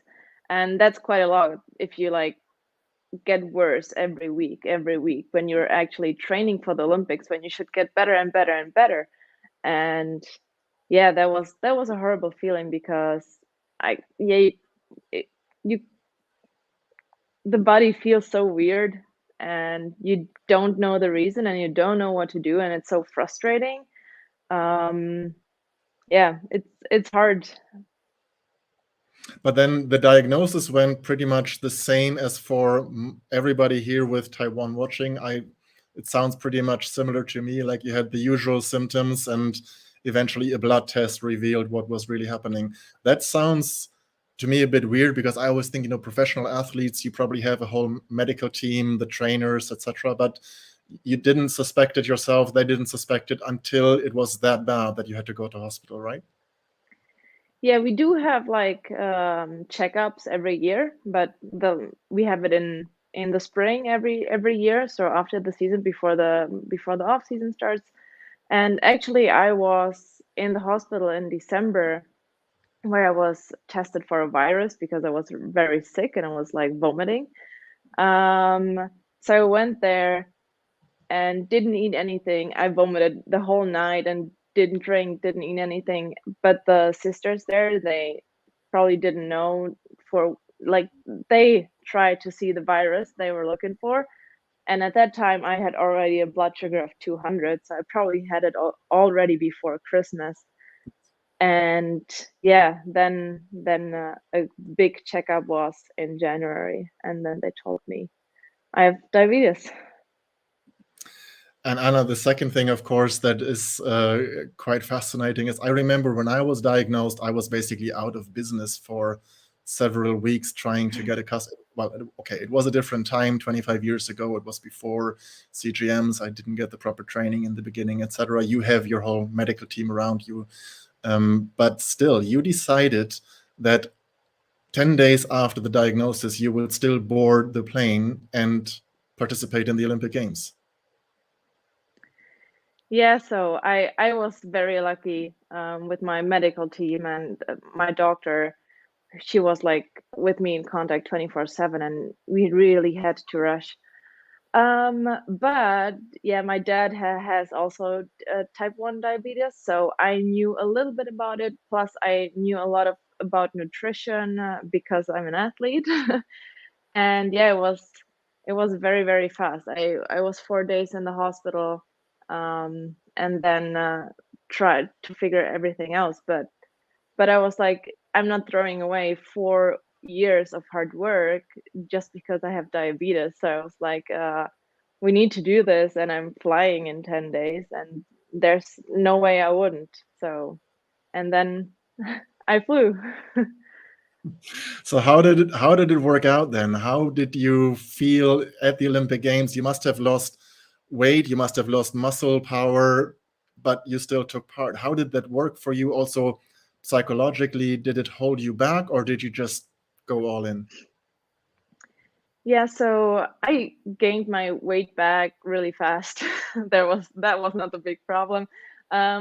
Psychologically and mentally, it was actually hard after the Olympics, because until the Olympics, it was just so much to do. I had to focus so much on diabetes, on my performance, on the Olympics, on the training and everything. So there was so much going on that emotionally I couldn't even like understand and like process it. But yeah, it was crazy. It was like a full-time job while you're doing sport, when being at the Olympics is like the highlight of 4 years of work. And yeah, sometimes it was good because it took away the nerves, because I had like to manage it. But yeah, the numbers were okay for my race. The nerves, like I went up very high before my third run, and looking back, you think if I would have it longer, I could have maybe managed it better. Maybe not, who knows. But yeah, when I raced, and then the race was finished, the athlete in me was disappointed, because I knew I could have done better, and I didn't have the runs that I wanted, and my performance wasn't as good as it could have been if I wouldn't have been diagnosed. But being in the finish and getting 7th in the end at the Olympics, 21 days after my being in hospital. It was very emotional, and yeah, I think I want to get the message out there that even then it's still possible if you know how to manage it, if you put in the work, if you're focused really hard. And yeah, so one part, the athlete, was a little bit sad, but on the other side, it was ridiculous what we accomplished in the games. Anna, you see all the comments. I mean, finishing 7th, finishing in the top 10 in the Olympic Games, just not even 3 weeks after diagnosis, 2 weeks after being released from hospital. I guess it is fair to say that had your diagnosis just happened a little bit later, you would have been standing on one of those pedestals with a medal around your neck. And you saw that comment as well. You are fortunately young enough to hopefully get another shot. And then we look forward to having an Olympic athlete in a winter game, hopefully with a medal and with diabetes. It would be another strong signal to this community. Thank you. And I will definitely do 4 more years. And in Italy to 2026, I'll do my best to get that medal and show everyone what is possible with diabetes. And yeah, thank you for inviting me. And if you do, Anna, you have to promise me now, if you make it to the Olympic Games again, coming home with a medal, I do expect you to join us for the following Doc Day and show it to this community. Thank you very much for joining. I will definitely. Thank you. Word, that's a word. That was Anna Fernstädt, almost skeleton Olympic champion, diagnosed just a couple of days before she was flying out to take part. What an amazing story, and so many comments coming in from all over the world. Thank you, Anna, for joining us. Now, I told you in the beginning that we had to make some last-minute changes to the program, and unfortunately, Dex Gerald, who was supposed to join us now, can't make it right now. Dex is from the US. He has been living with type 2 diabetes for many, many years. At least that's what he was told, only to learn this year that he had actually always been type 1. And I hope we can bring him back to another Doc Day to talk about how he found out, how long it took, what had happened in the meantime, and how he feels now, having joined from one diabetes community to the other. He also works as a personal trainer and as a coach. So we'll bring him back for sure. But we have another story about diabetes misdiagnosis. It actually happens more often than we think, and for reasons that we want to discuss now. And I am very happy to now say hello to Taylor Johnson from the United States. Taylor, can you hear me? I can hear you. Can you hear me? Yes, wonderful. Perfect. Glad to see you, Taylor. Hi. Nice to see you. Taylor, we had actually been talking yesterday about Dex, and you know him, but he can't make it. So we have a little bit more time. That's the good news. But let's start with your story about living with diabetes and living with a misdiagnosis that happened when you were 15. Is that right? Yeah, absolutely. So I was diagnosed kind of shortly after my 15th birthday with type 2 diabetes. I was diagnosed, there was no antibody test or anything of that nature. I had felt pretty horribly for a while. I was a pretty active kid, so a student athlete, cheerleader, ran cross country, was really kind of active, but I had no energy. My clothes were kind of falling off of me at one point. It was enough that my mom is a teacher, and one of my coaches had kind of pulled her to the side and was like, "Hey, I don't really know how to say this or like how to talk about a student's body, but like I think there's something wrong with Taylor. Like she doesn't look well." So it was enough that the adults around me were very concerned. And so my grandmother is a type 2. And so one morning we were just like, oh, this kind of seems like some of the things that are on the chart that her home health nurse had told us to look for if her blood sugars were high or low. So I was drinking a lot. And I was like, yeah, we'll just check just for funsies. I check her blood sugar every morning. It's part of my routine. I'll check mine this morning too. And it was 383. I don't think I will ever forget that number, but it was 383. So we went to school because, of course, my mom was a teacher. But she took me straight to the school nurse's office, who was like, "Why are you here? You needed to take her to the hospital or to the doctor." Called my pediatrician. From there, she sent me to a pediatric endocrinologist. I'm from a very rural part of kind of Texas in the US. So it was a few weeks before I could get into a pediatric endocrinologist. In the meantime, I was given no insulin, no other types of blood testing. I was just told to continue checking my blood sugar and monitoring it. I walked into the pediatric endo's office. She basically looked at me and goes, "Oh, yeah, you're type 2." And that's kind of where it all started. And that went on for a few years before I was eventually properly diagnosed. That's, I mean, the symptoms you describe are very much what I remember, what many of us here watching remember, what Anna was just talking about. You were 15, which is a kind of typical age for a type 1 diagnosis. You were active. So I really, but it happens, we were talking about this earlier, it happens more than people may think. It might have to do with socioeconomics. It might have to do with what you were saying, that it's a rural area and maybe the department you were transferred to was not specializing in type 1. But it does seem a bit odd that a young child coming in with symptoms and with a very high blood glucose is not even tested further for antibodies or immediately given insulin, doesn't it? Yeah, absolutely, absolutely. And I do have a strong kind of family history of type 2. As I said, my grandmother's type 2. I believe her mother was type 2. I have several great aunts who have type 2. I will also say that they are, as far as I have ever been able to remember, they're folks who were labeled bad type 2s or uncontrollable. And in hindsight, with the knowledge that I have now as a type 1, I firmly believe my grandmother was misdiagnosed because she struggled with some of the same things I experienced until I got the proper diagnosis and treatment. So some of it is probably, as you said, rural, not as much experience with type 1. I think some of it just comes with some of those stereotypes about type 2 diabetics, which is folks aren't taking care of themselves or lazy, or that it affects a very specific race, ethnicity more so than others.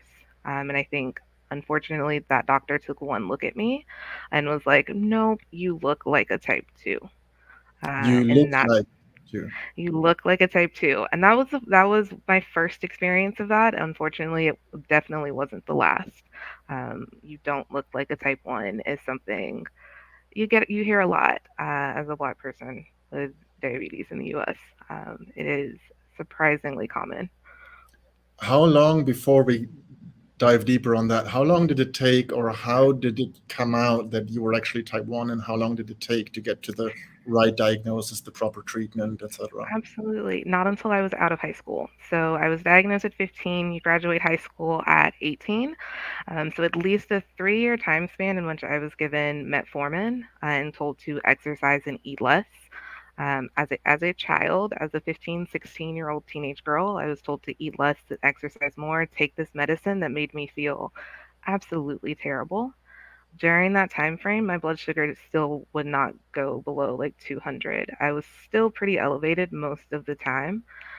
So my last kind of few years of education in high school are very, very much kind of a blur for me because understandably I was sleepy, I was angry. I think about some of the conversations I had during that time and I'm like, who was that person? I was such a brat, but I also didn't feel good. And so eventually my endocrinologist was like, I guess you should take some insulin.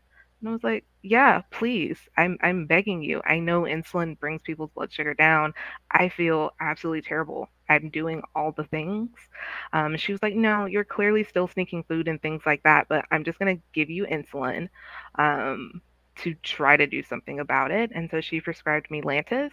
It took another year and a half before I was actually able to get a prescription for Novolog, and another 2 years or so after that, so until I was 21, 22, before it was officially kind of noted on my medical paperwork that I was type 1.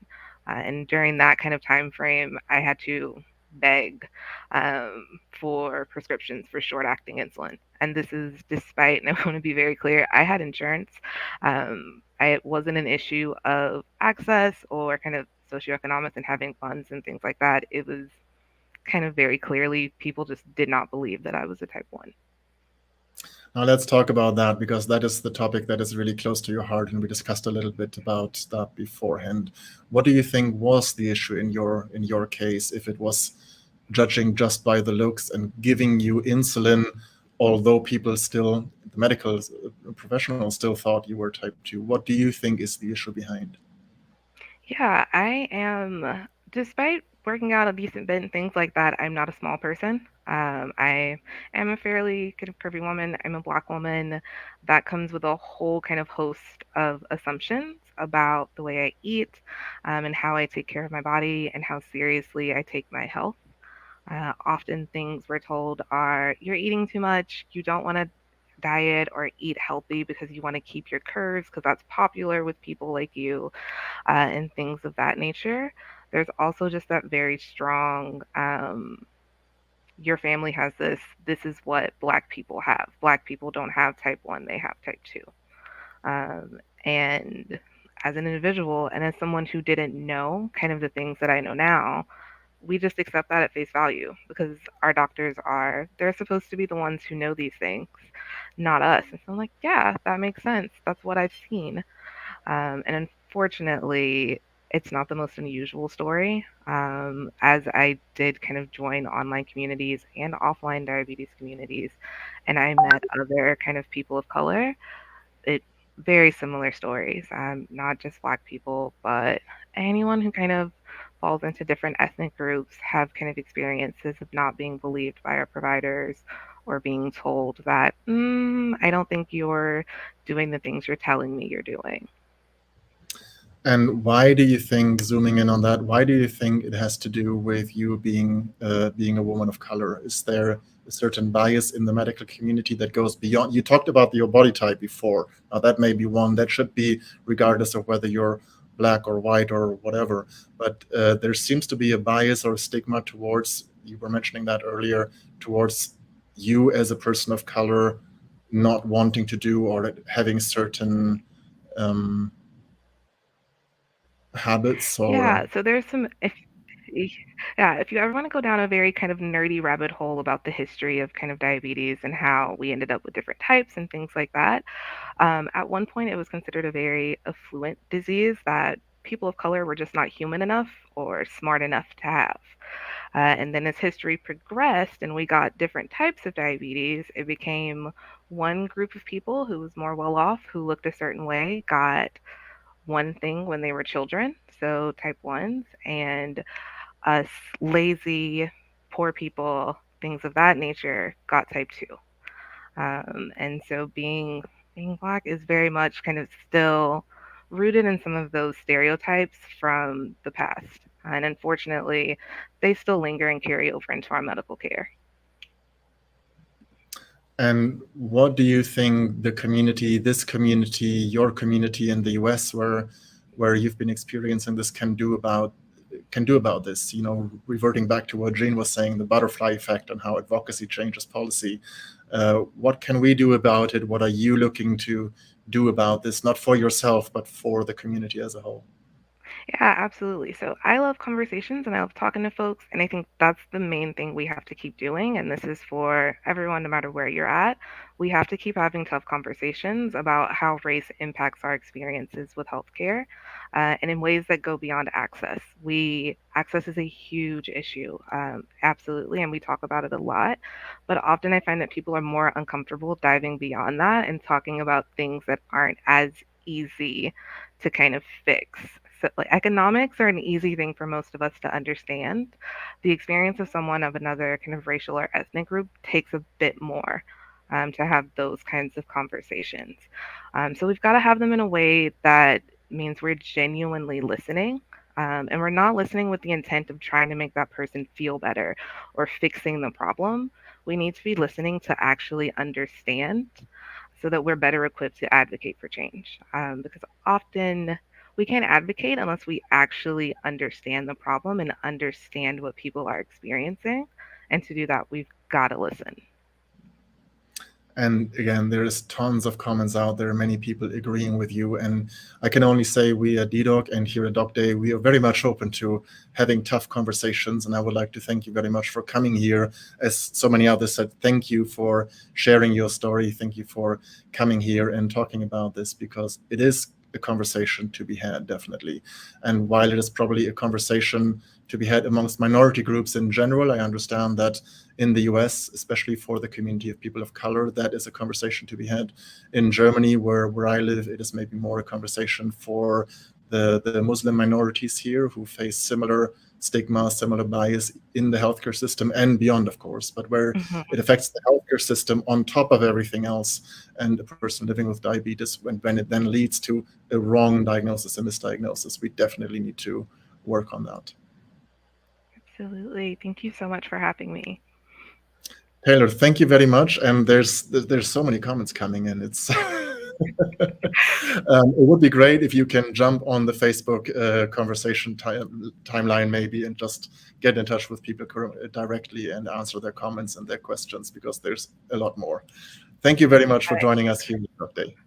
All right, thank you. That was Taylor Johnson from the US talking about her personal journey, her misdiagnosis as a type 2 when she was 15 years, and how long it took to get the right access, the right diagnosis, and then the right access to the right medication. I now look forward to welcoming Maya Ramirez. Maya, can you hear me? Please join me on stage. Yes, thank you so much for having me today. I'm excited to be here.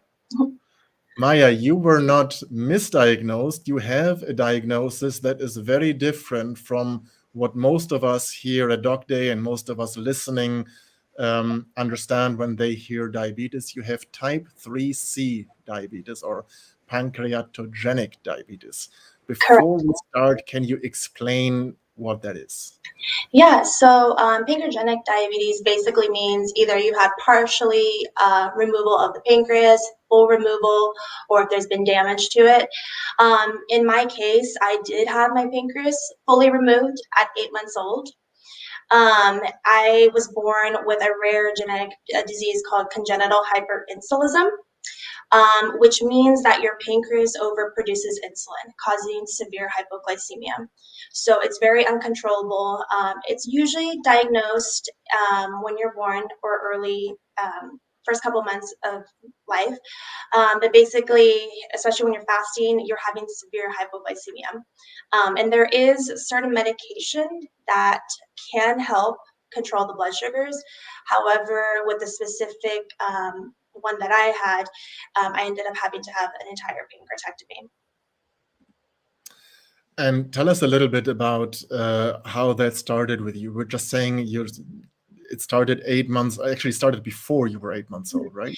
Correct. So within the first couple hours of birth, they noticed, they were running tests as they normally do, and they did notice that my blood sugars were extremely low. And no matter how much, food they were giving me, the blood sugars would not go up.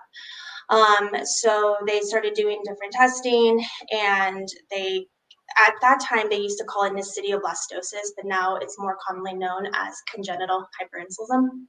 But basically, over the course of 8 months, they did 3 different rounds of surgeries, hoping that every time they would remove part of the pancreas, the blood sugars would be controlled. However, it just progressively got worse. So they ended up taking the entire thing out by age 8 months old. So basically, the doctors or your parents, you were 8 months old, basically intentionally made you a person living with almost type 1 diabetes then, right? Correct, because having the pancreatectomy was more manageable than not doing this route, because the medication, generally when infants are diagnosed with this, they use a medication called dioxide, and the dioxide was not working for me. So they said that having the pancreatectomy would be a lot more easily manageable, and ever since then I've been on insulin and I've been on digestive enzymes called Creon to help do the other functions of the pancreas. And how does your therapy now differ from someone like me and many others here with type 1? Is it the same? Is it different? It's slightly different. I am on an insulin pump, so I am, insulin dependent. However, anytime that I eat, I do need to take these digestive enzymes because the pancreas does help break down the food. Without these digestive enzymes, I start having what I call like almost like food poisoning like symptoms because my body's not able to digest the food. So that shows that actually the pancreas is doing a lot more than what we, the type 1s, usually believe, just producing insulin. It is doing that a lot more. Yes. And tell us a little bit about, you are trying to build a community where you are in California. Is that a community for people living with pancreatogenic cancer with type 3C, or is it in general about people living with diabetes? In general. So when I originally started my Instagram page on Papayabetic, I wanted to create a community of other people living with diabetes. But as I started my page, I started meeting others like me that had pancreatectomies. And I haven't met a big amount of us, but I've met a good handful of us. We've been able to create a very tight-knit community. Here in California, though, in the Sacramento, Northern California area, I am trying to create a diabetes support group, specifically for adults, because I've noticed that there's not a lot of support in the area for adults living with diabetes, no matter what type they have. So I have been hosting monthly meetups in the area so we can connect with one another and be a resource for each other. That sounds amazing. I mean, so many initiatives like that out there, but if you say there's not much in your area, then go ahead and do it. And I hope you will find others with type 3C and the additional challenges that brings. And Steffi again is just saying that, we often joke about type 1, us type 1s, we joke about our pancreas being dead. You are the proving example that it's actually not for us. It's just the beta cells that don't produce insulin. Yours is dead in that it's gone, and that comes with extra challenges. Yes, and that's a common misconception. A lot of people, especially doctors, when I encounter them, they're like, I haven't met an individual who had their pancreas removed. Like, is that even possible? There's so many people that tell me like, well, it's not possible. You can't live without it. And I'm here living proof that yes, you can live without this organ. You just need to take insulin and take digestive enzymes. Yeah. Maya, thank you very much for joining us. Thank you very much for sharing about this. And I hope that some people out there might find themselves in a similar situation and will reach out to you, and then you can connect. And maybe these peer support meetings will go virtual and you'll be able to bring in others from around the world, because I guess there's not so many like you in just one local town, but out there in the DDoC community and in the doc in general, I'm sure you will find more. Thank you very much. Thank you. Have a good one. Now it's time for another two of our partners who are supporting the DDoC Voices program to come in and talk. And then the first one is Marjolaine of Diabeloop. Marjolaine, please join me on stage. And same as before, you, Diabeloop, you've been hosting an exclusive event for our DDoC Voices a week before EASD, just days before EASD actually, to kick off Diabeloop's new brand and campaign and get some firsthand user feedback for this group. I hope that was helpful. But now please tell us more about it. You are now launching. Tell us about what it is and what we can expect from Diabeloop moving forward. Thank you. Yes. Hi, everyone. So yes, I'm Marjolaine. I'm in charge of digital communication at Diabeloop. And on behalf of everyone at Diabeloop, I wanted to say how nice it has been to be able to connect or reconnect with some of you in Stockholm. And we hope that everyone who attended had a nice and interesting time. So a little recap about our EASD activities. So this year, our Meet the Expert was about supporting patient empowerment and improving glycemic outcomes with connected pens and artificial intelligence. I do know that some of you attended and commented on social media, so thank you for that. And like Bastian was just saying, we also organized an exclusive event for the DDoC Voices to present our brand new Diabeloop Talks and our our new positioning about my passion rules my life in general. So if you missed this, I'll give you a little peek right now. So you can see here one of the pictures of our my passion rules my life positioning. So this time around, we focused on 5 passions. So we have here volleyball, we have cooking, we have gardening, we have animals, and yoga. This my passion rules my life idea is very, very important to us at Diabeloop, and we have 5 here, but really it applies to any passion under the sun, whether it be science or arts or anything, you name it. To illustrate this, we also filmed our Diabeloop Talks, in which we have people living with diabetes sharing how their passions were their life.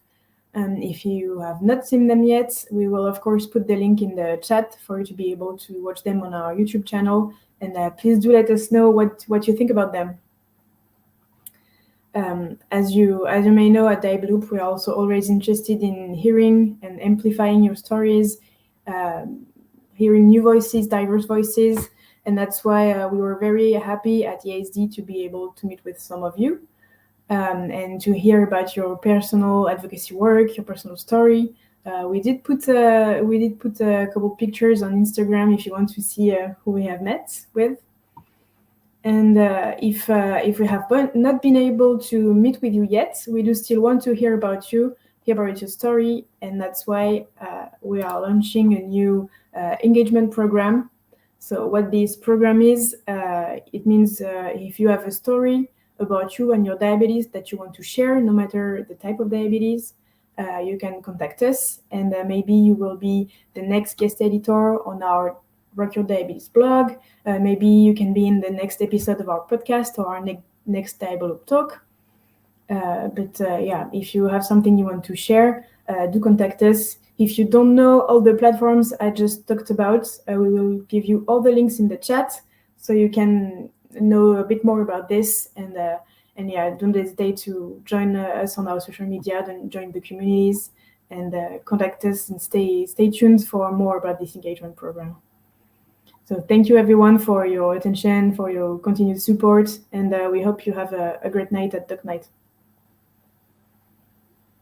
Thank you, Marjolaine. And I remember from those early conversations we had with the DDoC Voices group that people were especially intrigued by this shadow you have that shows, the dog or the volleyball or whatever it is, because some were relating that in a very different way. They said, that's like the shadow that diabetes is, that's always kind of going with us. Yeah, that's right. Yeah, something positive, and that's super lovely.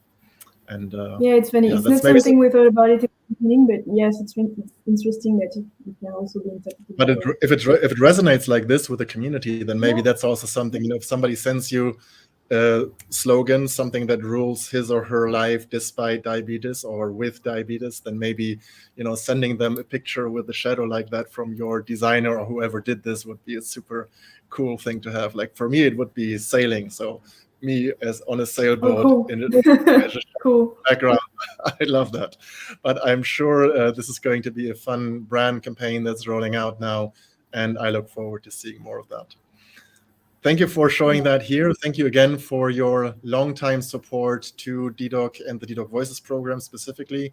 I have to say to everybody watching right now, Diabeloop was the very first company to support the DDoC Voices program when we were just starting out, and when we had already started to bring the first DDoC Voices to ATDD back then. That was early 2020, before the pandemic even. And we had basically done it without any funding at all, and we're really trying hard to get by. And then your CEO, Eric, came up and said, you know what, let's be smart about this. Let's see what we can do. You kind of helped us bring this whole thing to life. So thank you very much for having done that. Thank you very much to your CEO and your whole team, and thank you very much for continuing to do so. Thank you, Bastian. We are very happy to be a part of it. Marjolaine from Diabeloop and their new campaign. Now it is time for something very special, and I look forward to saying hello to Mirai Kaimas from Medtronic. Mirai, please join me on stage. Hello, Bastian. Hi, everyone from very rainy Switzerland. Okay, you're back at headquarters. Mirai, together with DDoc, we last year, Medtronic and us, we launched the Blue Balloon Challenge as a community awareness campaign / fundraiser, and it's coming back. It just launched now. You had a sneak preview at EASD for the healthcare professionals. It has launched quietly on social media, actually not so quietly, starting Monday, and this is now the big boom. We're going out there, you're going out there. Tell us a little bit about Blue Balloon Challenge last year and this year, and why you're doing this, what you are doing, and what it's all about. Yeah, so last year was a lot of experimentation that we did together with the DDoc community and the Medtronic team. So we have launched our diabetes awareness campaign, the Blue Balloon campaign, first time last year. We didn't really know how much attention that this campaign would get, and somehow we have seen an amazing solidarity from the community, very, very positive feedback, and we were very happy to see that there was a generous support from the entire diabetes community to give visibility to this campaign, share, post, and somehow make this a true community initiative. So last year was a very special year for us. We were very happy to see that that analogy of blue balloon really explains in a very simple way what it is to live with type 1 diabetes to outside of the diabetes community with a small illustration. So we are very happy that we are coming back with the blue balloon this year. This year is slightly different, right? Because this year we are coming with a lot of learnings. We got a lot of feedback actually from the DDoc community in terms of how we can do it different and better moving forward. And actually the feedback was do more of the same, but do it better based on the learnings of last year. So we have done a new campaign film, which I believe we are going to show soon, right? And that campaign, I'm so happy and so proud to say that I consider this as a co-development, co-creation between Medtronic and the DDoc community. We have done our best to implement all the feedback we have received. So I hope some of you that have seen the last year's campaign can see some improvements and differences. Many of the DDoc community, many of our voices, and also others that we had asked for feedback off record kind of have contributed to that. And I think, Mirai, before we continue discussing it, let's just start with showing the movie, because there may be people out here watching who were not aware of what was happening last year and haven't seen it on social media yet. So, yes. Hanne, if you could start the Blue Balloon Challenge film, and then we'll continue to talk about it. Living with type 1 diabetes is like doing everything in your daily life while keeping a balloon in the air. It's a constant balancing act. Stepping out into the world can be challenging. Sometimes draining, sometimes lonely.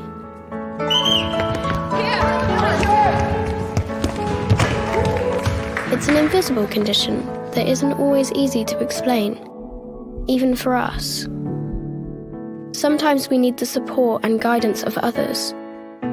We all have our own ways of keeping our balloons in the air. Join the Blue Balloon Challenge, and for every post, Medtronic will donate €5 to the Life for a Child organisation to provide insulin for children living with diabetes.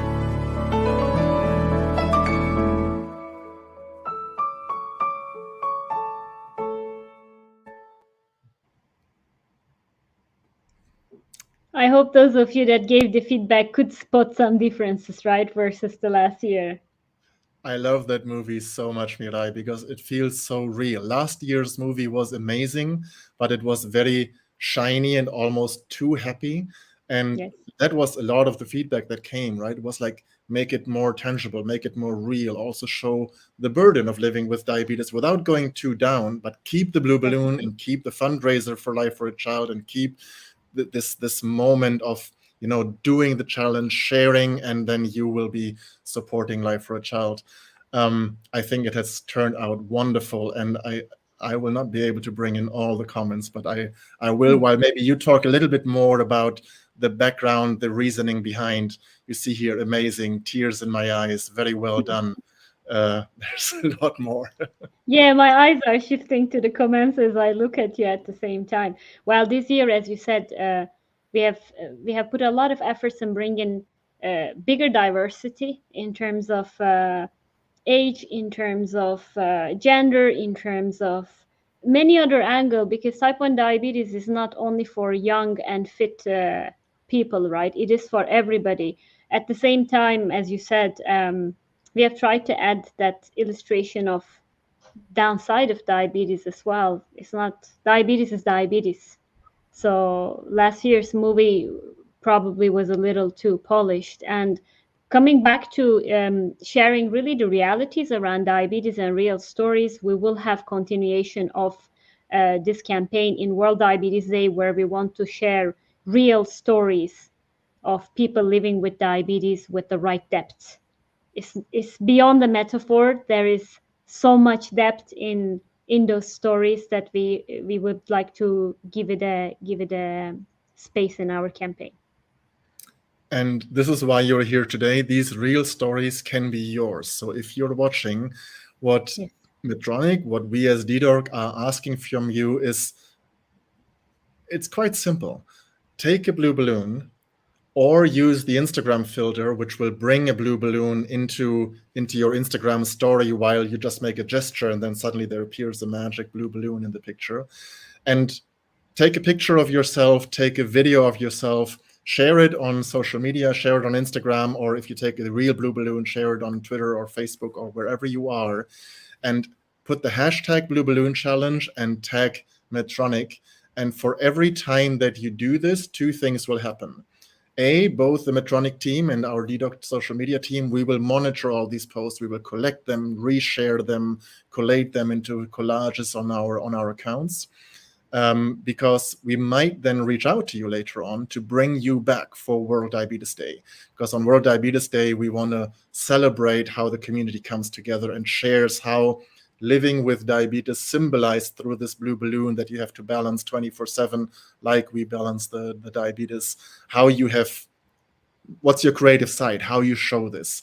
But the other thing that Medtronic is doing is every time you do this, and Mirai, I say this right, I mean, you mean every time. So you can do 3 posts a day, you can do 20 posts over the next 2 months. Every time you share a picture with a blue balloon, the hashtag and the tag, Medtronic will donate €5 to Life for a Child to help children with diabetes in some of the most struggling countries around the world, which I think is amazing that it is creating awareness, but also serving as a fundraiser for this amazing organization. Absolutely, absolutely. So don't think that once you share it one time, all your followers and your network will remember. You know how much we get exposed online today. So multiple times it needs to be shared to make sure that people really memorize and remember. So every post counts, and I am very, very appreciative to the support we had been receiving so far. And I'm looking forward to another great awareness campaign together. Now we have to put a little asterisk there. I know that you have put a cap on it at, I think, €100,000, which is, I mean, that would mean that we get 20,000 posts out there in the next 6 weeks or so. But Mirai, I have to warn you, this is not unrealistic. Don't underestimate the power of this community, especially once the people who are here live and those joining on Instagram start sharing, and it creates this cascading effect. We were supposed to be challenged. We are open to be challenged. And maybe if we get to 30,000, you'll have to dig deeper in your budgets and see what else. Exactly. I need to go creative in finding, but if we exceed that threshold, we will find a way to recognize the incremental voice that the community is raising. Now, we were supposed to be joined by Ines right now. Ines is the girl in the movie that does the TikTok or Instagram video there, actually. And she was supposed to explain a little bit more about how this works, but it's really as easy as I just said. You take a picture, either with a blue balloon or with the Instagram filter, you post it with the correct hashtag and tags, and that's it. That will trigger a donation, and we will see it and maybe come back to you for World Diabetes Day. But Mira, I also want you to talk a little bit about how you made this movie, because there's another thing I thought was very, very special, was also partly founded on feedback. Some of the people, quite a few of the people actually, that we see in this video are real in terms of they're not actors. They are people living with diabetes. I think that is important to point out here. Absolutely. So when filming a campaign movie, you need still a simple acting skills, and we were so lucky to find a lot of people living with diabetes that also had those acting skills. So you will see in the movie there is a young girl that is in the leading scene, and at the end scene, it's a real family. She's living with type 1 diabetes, and I saw a few days ago her father was also sharing the movie for to recognize how much efforts that it takes to manage her daughter's diabetes. We have Ines, as you said, in one of the scenes. You will see a gentleman in an HCP scene. He had a niece living with type 1 diabetes. Unfortunately, she has died, and it was such a special moment for him to be part of this campaign and the entire family. We have paramedics that is supporting people living with diabetes in this video. The cameraman was living with type 1 diabetes, the lady who was preparing our food. And it wasn't, some of them had not been planned. It was not planned that the cameraman was with type 1 diabetes. It was not planned that the lady who was helping us with the food and all logistics was living with diabetes. This shows how common and the fact that it is everywhere, and we need to raise awareness. It was, for me, it was very, very special experience to be there on the site in the film and see that it's not professional actors, actresses, it's the real people living with diabetes who made that movie. Mirai, thank you very much. And for everybody who's getting excited now, you can find all the information on Medtronic's page, BlueBalloonChallenge.com, on DDoc's page, BlueBalloonChallenge.org. And a little extra, if you don't have a blue balloon, you can probably find it in a kiosk somewhere, but if you don't have one, we will send you one. There's a form you fill out, and DDoc will send you an envelope with 2 balloons in it, and you can use those if you want real pictures. Even easier is you do it on Instagram with that filter that Medtronic is providing. Mirai, I think you will see a lot of people taking part between now and World Diabetes Day. Thank you very much. Looking forward to. Thank you, Bastian, and big thanks to the entire DDoc community for everything you do and the big support that you had been providing to us. And to increase your motivation to take part in this great awareness campaign, it is now my great honor to bring to stage, and I've talked about her quite a bit already in the earlier hours, Emma Klattmann from Life for a Child. Please join me on stage. Hello.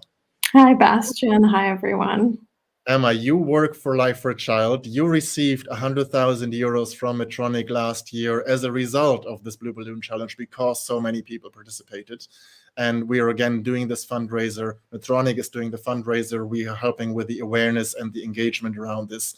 But it is now time for you to introduce Life for a Child as an organization for those of you who don't know your work yet. And yes, please just take it away. Tell us how you're working and also what impact last year's donation had on your work. Thank you. Really appreciate the opportunity to do this. Are my slides available? Yeah, there they are. So it is so wonderful to spend, I think it's now my 3rd doc day with this community. And, getting towards the end of doc day just now, I feel really emotional having listened to all of you, but I also just feel incredibly lucky. And I really speak on behalf of Life for a Child, as we all, our whole team, feel so lucky to be able to share with you a little bit more about our mission to help all young people in under-resourced settings living with type 1. And I have to say this, but on a personal level, this doc day is really special for me, and it's almost kind of surreal for me, really seeing firsthand how the DDoc community has grown. And it's kind of a funny story, but it's hardly surprising to see just how small our world really is. Just today, when I was reviewing the agenda for Doc Day, I saw the name of a new DDoc voice, and her name is Laura Pavlakovich. from You're Just My Type. And I literally couldn't believe I was reading her name. Laura and I met at diabetes camp almost 25 years ago, and we grew up together. She was my best friend at camp, and it really feels like kismet to share this space with her and with all of you. And I think it's just another reminder from the diabetes universe that the community is a forever kind of thing. So as Bastian introduced, I'm Emma Klaitman. I'm Life for a Child's Global Advocacy and Policy Lead, and I want to take my time with you all today just to tell you a bit about how the Blue Balloon Challenge impacts Life for a Child. But first, I just wanted to share with you all a selection of entries from Life for a Child's most recent art competition. You know, where you live in the world with type 1 diabetes can have a huge impact on how you live with type 1 diabetes. But, and that goes without saying, but these entries from Sri Lanka, from Bolivia, and from Mexico break down those differences, to me at least, in some ways, because I can relate to each of these, and I'm sure you all can too. I relate to the hope, I relate to the darkness, I relate to the exhausting complexity, but I also relate to the choice.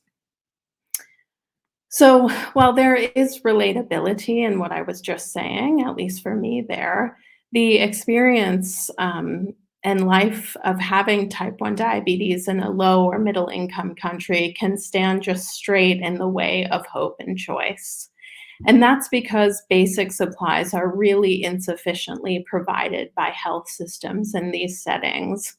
And so while the ingredients to diabetes management for T1D can look very similar for everyone affected globally, no matter their location, for me, it's really important to realize that type 1 diabetes is not the great equalizer. But this is where Life for a Child steps in, and we've been going strong since the early 2000s, and we've been steadily expanding ever since. And through connections with health centers, local health centers, we're now supporting over 34,000 young people in 44 countries. Our expansion is keeping on, it's growing, and in 10 years, we aim to support over 150,000 young people living with diabetes in 65 countries. And just a little bit about how Life for a Child works is the way that we work is through increasing the capacity of existing local health centers looking after young people and their families with type 1 mostly. We focus on direct support of diabetes supplies, including provision of insulin, blood glucose monitoring supplies, syringes and pens, also co-developing and collaborating on education for healthcare professionals and families. And also we do a lot in the way of the promotion of sustainability through research and other forms of advocacy. And as Bastian and Mirai were saying, last year was a huge year for us. But it was a huge year for us for a couple of reasons. We launched our expansion, our 10-year program expansion. But it was also huge because it was the first year that the Blue Balloon Challenge fundraised and created such awareness for us. And just to share on the ways in which last year's impacts helped us, they helped us enormously to ensure that we are able to do what we do for years to come. The campaign really helped us to secure funding for direct support of the program and also ensured we can continue to encourage sustainability through those evidence-based approaches around research and also evidence-informed advocacy. And this slide just gives a little insight as to the direct support our whole program was able to achieve in 2021 in the last year. And just to touch on the impact in a bit more detail, is that the funds from the Blue Balloon Challenge, help us to provide really essential equipment like HbA1c machines to diabetes clinics across the world in need. I think this will come as a surprise to you, maybe not, but in many low and middle income countries, clinics are not supported with HbA1c testing supplies in a lot of settings by their health systems. And as a result, young people have to pay out of pocket to get these tests done. And when Life for a Child is able to provide these machines to supported centers, young people can get access to this crucial component of care without incurring catastrophic costs.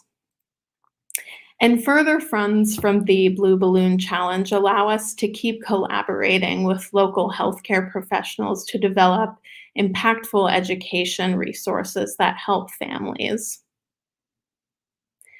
And the awareness created from the Blue Balloon Challenge has been so important to Life for a Child, and I can't wait for more people to get connected with us and see what we do and have more conversations.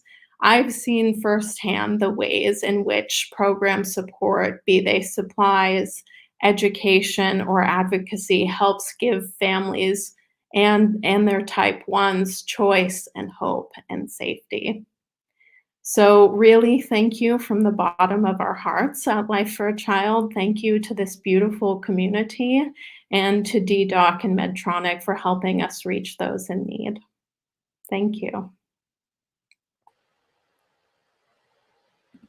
Thank you, Emma, for presenting Life for a Child and the important work you do. We know that we've had Lilly joining us earlier, and their support to you has been more than a decade long, and they have really helped you start this expansion. But I think it is so great that also the community, while they don't chip in by donating themselves, they can through Spare a Rose, for example. They did that for many years. People can donate directly, but also awareness campaigns like this, I think, are so amazing, because as you were just saying, it is sometimes, yes, of course, it's also going to be the funding coming through the Blue Balloon Challenge now, but it's also raising awareness for the work that you do. And that's why we've had you on Doc Day for a number of times now. We've had you at our symposium last year, because we think it is important that more and more people know about the amazing work that Life for a Child has been doing for over a decade now. So thank you for being here, talking about that again. And we, the community, we will do our best now with the Blue Balloon Challenge to support your work as best as we can. Thank you to everybody. Thank you so much. And Emma, your friend Laura is going to join us in just 5 minutes. Before that, I would like to bring on stage Paul Pritchard. Paul, are you there? I am. Hi, good evening. Hello, Paul. You're joining us from England. And Paul, you took part in the Blue Balloon Challenge last year with many, many pictures. One stuck out, and I think we're going to show it very quickly. It shows you yes, there it is. Yeah. Not quite sure whether you get extra points for having so many balloons at the same time, but that was the picture that stood out. But I remember, Paul, you were joining one of our kind of launch calls. We had a Zoom call last year when the Blue Balloon Challenge first launched, and you had never heard of Life for a Child before. And I think that call, if I remember correctly, made you cry when you heard Emma then in more detail talk about the important work that you do. And it triggered you to join the Blue Balloon Challenge. And I don't know how many pictures you posted, but it was a lot. It was, yeah. Diabetes is such a personal thing, and I'm sure for everybody that is joining in with this call today, it is a very personal thing, and it's something that I can't help my emotions, because it's affected me for so long. I've been type 1 now for just over 50 years, so a bit of a silver surfer apparently. Yes, exactly. And that's why I am so happy to have you here, Paul. More than 50 years of diabetes. That's a lot longer than DDoC or any online community existed. And for you, you haven't been part of this online movement for that long. You joined about 4 years ago, you told me, when you were 60. you joined Instagram 4 years ago, or you opened your account 4 years ago. How did that happen? And tell us about the world it opened for you, because you have a huge account now. Yeah, I literally found it through a young lady that I knew from a diabetic forum, and she announced one day she was starting an Instagram account, and I thought, well, I want to see what she gets up to, because I like talking to her. And with that, I found that I had to actually create an account, and it all went from there. And I'm so pleased I did, because it has actually been one of the greatest things that's happened to me in my entire time living with diabetes, because I've met so many people. I mean, most people on here, in the online community are probably a bit younger. They will not remember diabetes fora anymore, a forum where you type, etc. This is, I still remember, but this is the old days. Now everything is Facebook, Instagram, TikTok, etc. Yeah. How did it feel entering this world as a silver surfer, if I can say that? I don't know. Yeah, no, I love it, actually. Literally from day one, I was just overwhelmed and blown away at the friendliness and the support and the caring. And no matter what you posted, someone would come along and comment, positively about what you were sharing. And like I said, that is the main thing that has made me really embrace the Instagram community mainly. And so I've tried to engage a lot with mostly younger people, as you quite rightly say. There's not that many of us old people out here doing it, but you're the living example that it's not just for the young and pretty Instagram community, but you told me you spend 4 to 5 hours every day on Instagram chatting, meeting with people, and that recently you set up something else, a WhatsApp group. Yes. Well, that came about when we went into the first lockdown with COVID, and I started getting messages on Instagram from people worried about what was going on. And it came as a brainwave about a week after I'd stopped going out the door. And I literally thought, what can I do? And I thought, I know, I'll start a WhatsApp group. So I put a story onto my Instagram page, and about 40 people responded to it and said they would love to join that. And that was how it all began. And it's still going strong. It's grown. There's over 100 of us now. And it's a warm, safe, welcoming place where we talk about everything to do with diabetes and our lives and how we can help each other. More than 100 people in the WhatsApp group and so many conversations happening. I guess that is something that shouldn't scale too much, because it will be difficult to have a WhatsApp group with hundreds of people, but it also shows how easy it can be for someone who has a lot of experience like you, more than 50 years of living with diabetes, to go out there, put out a single Instagram post with your phone number, I assume, and then reaching out and having conversation. If we scale it, not by putting thousands of people into your group, but if we scale it by you being an example for others who want to pay it forward, as we say at DDoc, and maybe we have something to give and would like to contribute to meaningful, safe conversations like that, then maybe we'll see hundreds of WhatsApp groups popping up with a dozen people here, 2 dozen people there, 100 people, as in your case. And I think that's a wonderful example. I think the word commonality comes into it, because as an example, you might find a group of 20 or 30 diabetic ladies that want to kind of share their experiences with pregnancy. And that's the perfect example of how a group like that can work, because there will be a lot of shared experience in that kind of a group.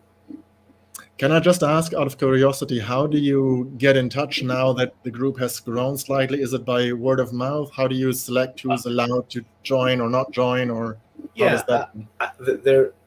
A lot of the newer members have been joining through word of mouth. There'll be a member that will say, oh, I know somebody that looks like they could use some support. But generally speaking, it still runs through my Instagram account. So when I come across people that are struggling, and a lot of people do actually contact me to say that they're struggling, because my general Instagram feed is about all of the tough subjects that happen to us all the time. And those include a lot of things that have been talked about today: anxiety, depression, burnout, mental health support, diet, all that kind of stuff. So it all stems from that. And Paul, there's a comment here from Susanne Sonnentimann. I know her personally. She's here in Germany. She is roughly your generation. Her blog in Germany is called Diagranny, and so she's in a similar position of sharing her experience. She chooses another medium, which is her blog, but this is her thank you to you. I'm not sure whether she's in your group. She is. Oh, not in the WhatsApp group, but she and I follow each other on Instagram. Yes. Wonderful. Paul, I hope you will be as active as you have been last year in supporting the Blue Balloon Challenge. I congratulate you for starting this WhatsApp group, which I guess is quite, hands-on, but I think this is great and a great example that others can follow quite easily. And I think this is a great way of scaling peer support through small but multiple efforts. We heard from Jérôme, with the Refugee club in Burundi, which is also a WhatsApp group where they just get together and share. And I think you're setting a great example. And I think it is great to hear that it is people like Susanne, like you, from the silver generation that are as active, or in the terms of the Blue Balloon Challenge, sometimes even more active than some of the younger people out there on Instagram and TikTok. I don't even know how TikTok works, but you see a lot of younger people though as well saying big fan, great what you're doing. So thank you for joining docday. Thank you for sharing what you are doing. Thank you so much for having me. It's been an honor to be a part of this. Thank you so much. And here's a comment from Emma, I suppose, from Life for a Child. Thank you all for your support. And I guess that goes to you specifically as well for your great support last year, and hopefully again this year with the Blue Balloon Challenge. Now, I know we're already crazily over time. This always happens to me. But now it is time for Laura Pavlakovich. Laura, you were just mentioned by Emma. I don't know if you knew that she was going to come on, but she was just talking about you having met 25 years ago in camp. Do you remember that? Of course, I just went through my phone and I found photos of us from when we were little girls, but this actually draws everything together because, let me just go into this because I'm still like shaking from her coming on the screen. We did see each other about 6 years ago, but I had no idea. So I run a nonprofit called You're Just My Type, and we host meetups every single month. And when I was younger, my parents started a support group for type 1 diabetics in our area called the Hot Shots. And that's how I met Emma. And we were little girls just running around, and we got to hang out at camp every summer, but then also hang out at these monthly meetups and then at each other's houses. And it really instilled how important to me year-round support is, rather than waiting 12 months to see your diabetic friends. And seeing her really just like, my heart is still pounding. It's been so long. But this showed me too that when you're younger, especially when you're get to hang out with people like you feel normal for the first time in your life. It's the first time you're surrounded by others like you. So that is really, really special. Yeah, I think it's great that docday makes these kind of personal connections as well, and you found each other. We had no idea until this morning, so it's very beautiful, nice. beautiful. You should definitely get in touch again and We see will. what suits you. But We tell me will. a little bit about Just My Type 1. I know you as an Instagram account with 40,000 followers, but you just started to explain where it started, and tell me what you are doing now. So I started the Instagram account about 6 years ago in 2016, and it was just a passion project. I went to a photojournalism program, and I really wanted to do something important with my photography. I felt really stuck, and I had the idea to start photographing other type 1 diabetics and share their stories online. And that actually happened because I happened to be, speaking of kismet, I happened to be at a wedding one time, and I was talking to the photographer of the wedding, and she did not know I had type 1 diabetes, and I did not know anything about her life. And she told me that she had to leave the wedding early because her son was 4 years old and was just diagnosed with this thing called type 1 diabetes, and that he cries himself to sleep every night because he thinks he's the only person living with it. And as soon as I heard this, like everything stopped for me, and I was like, this this is what I need to do. I need to show little boys like this and other people like him faces to look at instead of numbers, because you can only show kids statistics on a computer so many times. They're not going to understand. So that started this whole project of me photographing other people living with type 1 diabetes, sharing their stories. The Instagram account grew very quickly. I was photographing everyone personally in the beginning, but once COVID started, I started letting people submit their own photos and stories, which gave us a huge advantage because then we were getting people from all over the world for the first time. So a school project and a wedding led to a now 40,000 some strong Instagram community, which I think is amazing. I can't believe it. I think what happened, every time I would post someone, they would post it to their page to share it. And then we would get their type 1 followers, and then we'd post the next person and they would post it. And it's just really cool to see how much the community has grown. Now, fast forward, Laura, tell me what happened when COVID struck. You already said you had people send in pictures, so that was one change, but there's something else. You started face-to-face peer support, which is kind of weird to start that during COVID, especially, I'm saying this from my perspective. We were just talking in the beginning about our EASD symposium last week, and we were talking about how peer support moved from face-to-face interaction to all virtual during COVID. You seem to have done it the other way around. How come? We did the opposite, yes. It was a decision I definitely questioned multiple times before we did it. And when I started planning, COVID wasn't as bad as it was. So I'm like, everything's going to be fine. And it continued to get worse. And I kept questioning, is this really the time to be planning our first in-person mental health event? And I asked myself that every day.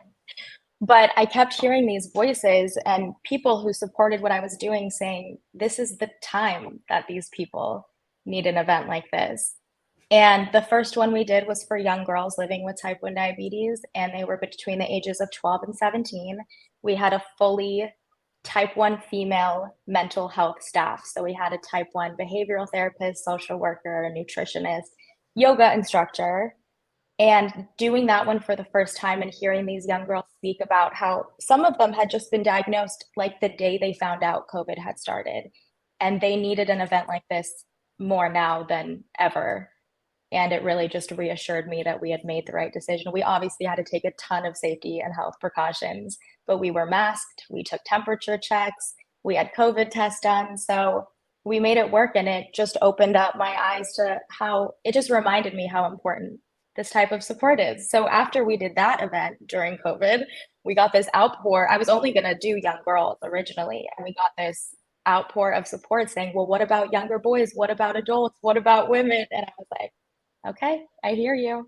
So from since then, we've done 7 events. We just had one last Saturday. We've done 2 adult meetups, a women's event, a young boys. We have another one next month. And every event we do each month is very mental health forward. And we like to have type 1 mental health guest speakers. We have group breakout sessions and activities. And I'm very happy we switched to in-person. Beautiful. And I'm sure it gives you another opportunity to then take more pictures and write more stories on your Instagram account. So I'm sure the two things mutually reinforce each other. Right. And I hope we will see a lot more happy faces that you can show to kids that do not want to see statistics, or other ones who will just be inspired by what you do. Exactly. And we're still accepting submissions from anyone all over the world as well. If anyone wants to submit their story, you can do that on our website. You're just make sure you drop all your accounts in the Facebook. I will. People will find you. Because we love sharing stories from all over the world so much. Hopefully these meetups and events will go international.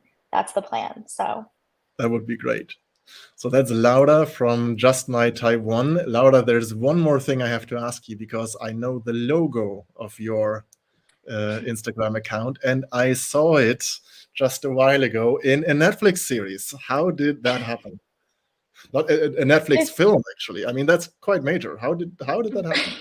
If you were to have asked me when I was designing that logo, if I ever thought that would make it into the mainstream media on the TV, I would have laughed. Netflix made a movie called Purple Hearts, starring about a girl with type 1 diabetes, and they had reached out to me in the making of their film because they found a piece I had done for the New York Times So I helped them with their script and read over some of the diabetes scenes, and they thought it would be fun and like a little gift for me to put my logo on the main character's car in the movie. I didn't know anyone else would notice it. But it was definitely a fun little surprise. I think we need to work on having more diabetes logos, etc., on Netflix and Amazon Prime and other. I agree. This was a little small victory, and I only hope for more stuff like this as well. Well, not many people will recognize it probably, but those who know, and that includes everyone here at docday now, Right. will now go see that movie and wait for that bumper sticker to show up. You got to be quick, but it's there. Laura, thank you very much for joining us today. I have to apologize for being so late and you had to wait for so long because we went terribly over time, but it was great to have you here. And now go say hello to Emma. I will. Thank you so much for having me. I really appreciate it. Thank you for joining. I will not even try to wrap up this doc day because we are half an hour over time already. Suffice it to say that I hope that you really enjoyed today's doc day. And if you did, mark your calendars for our next events already. And we have a slide here that's showing what's coming up. I already mentioned it in the beginning, the ISPAD Symposium. 25 of our DDoc voices will be going to ISPAD in 2 weeks' time.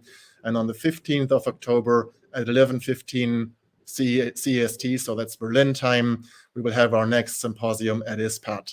Please tune in. Then we have the doc talk that Renza was presenting together with Lilly. It is sponsored by Lilly. It will be on connected care. And if you have been watching today's doc day and you're interested to learn more about the DDoc Voices Scholarship Program and maybe join us for our next conference, which will be ATTD here in my hometown in Berlin, then you can apply starting November 1st. And then, of course, our largest event as every year is our doc days around World Diabetes Day. We do them in German and in English.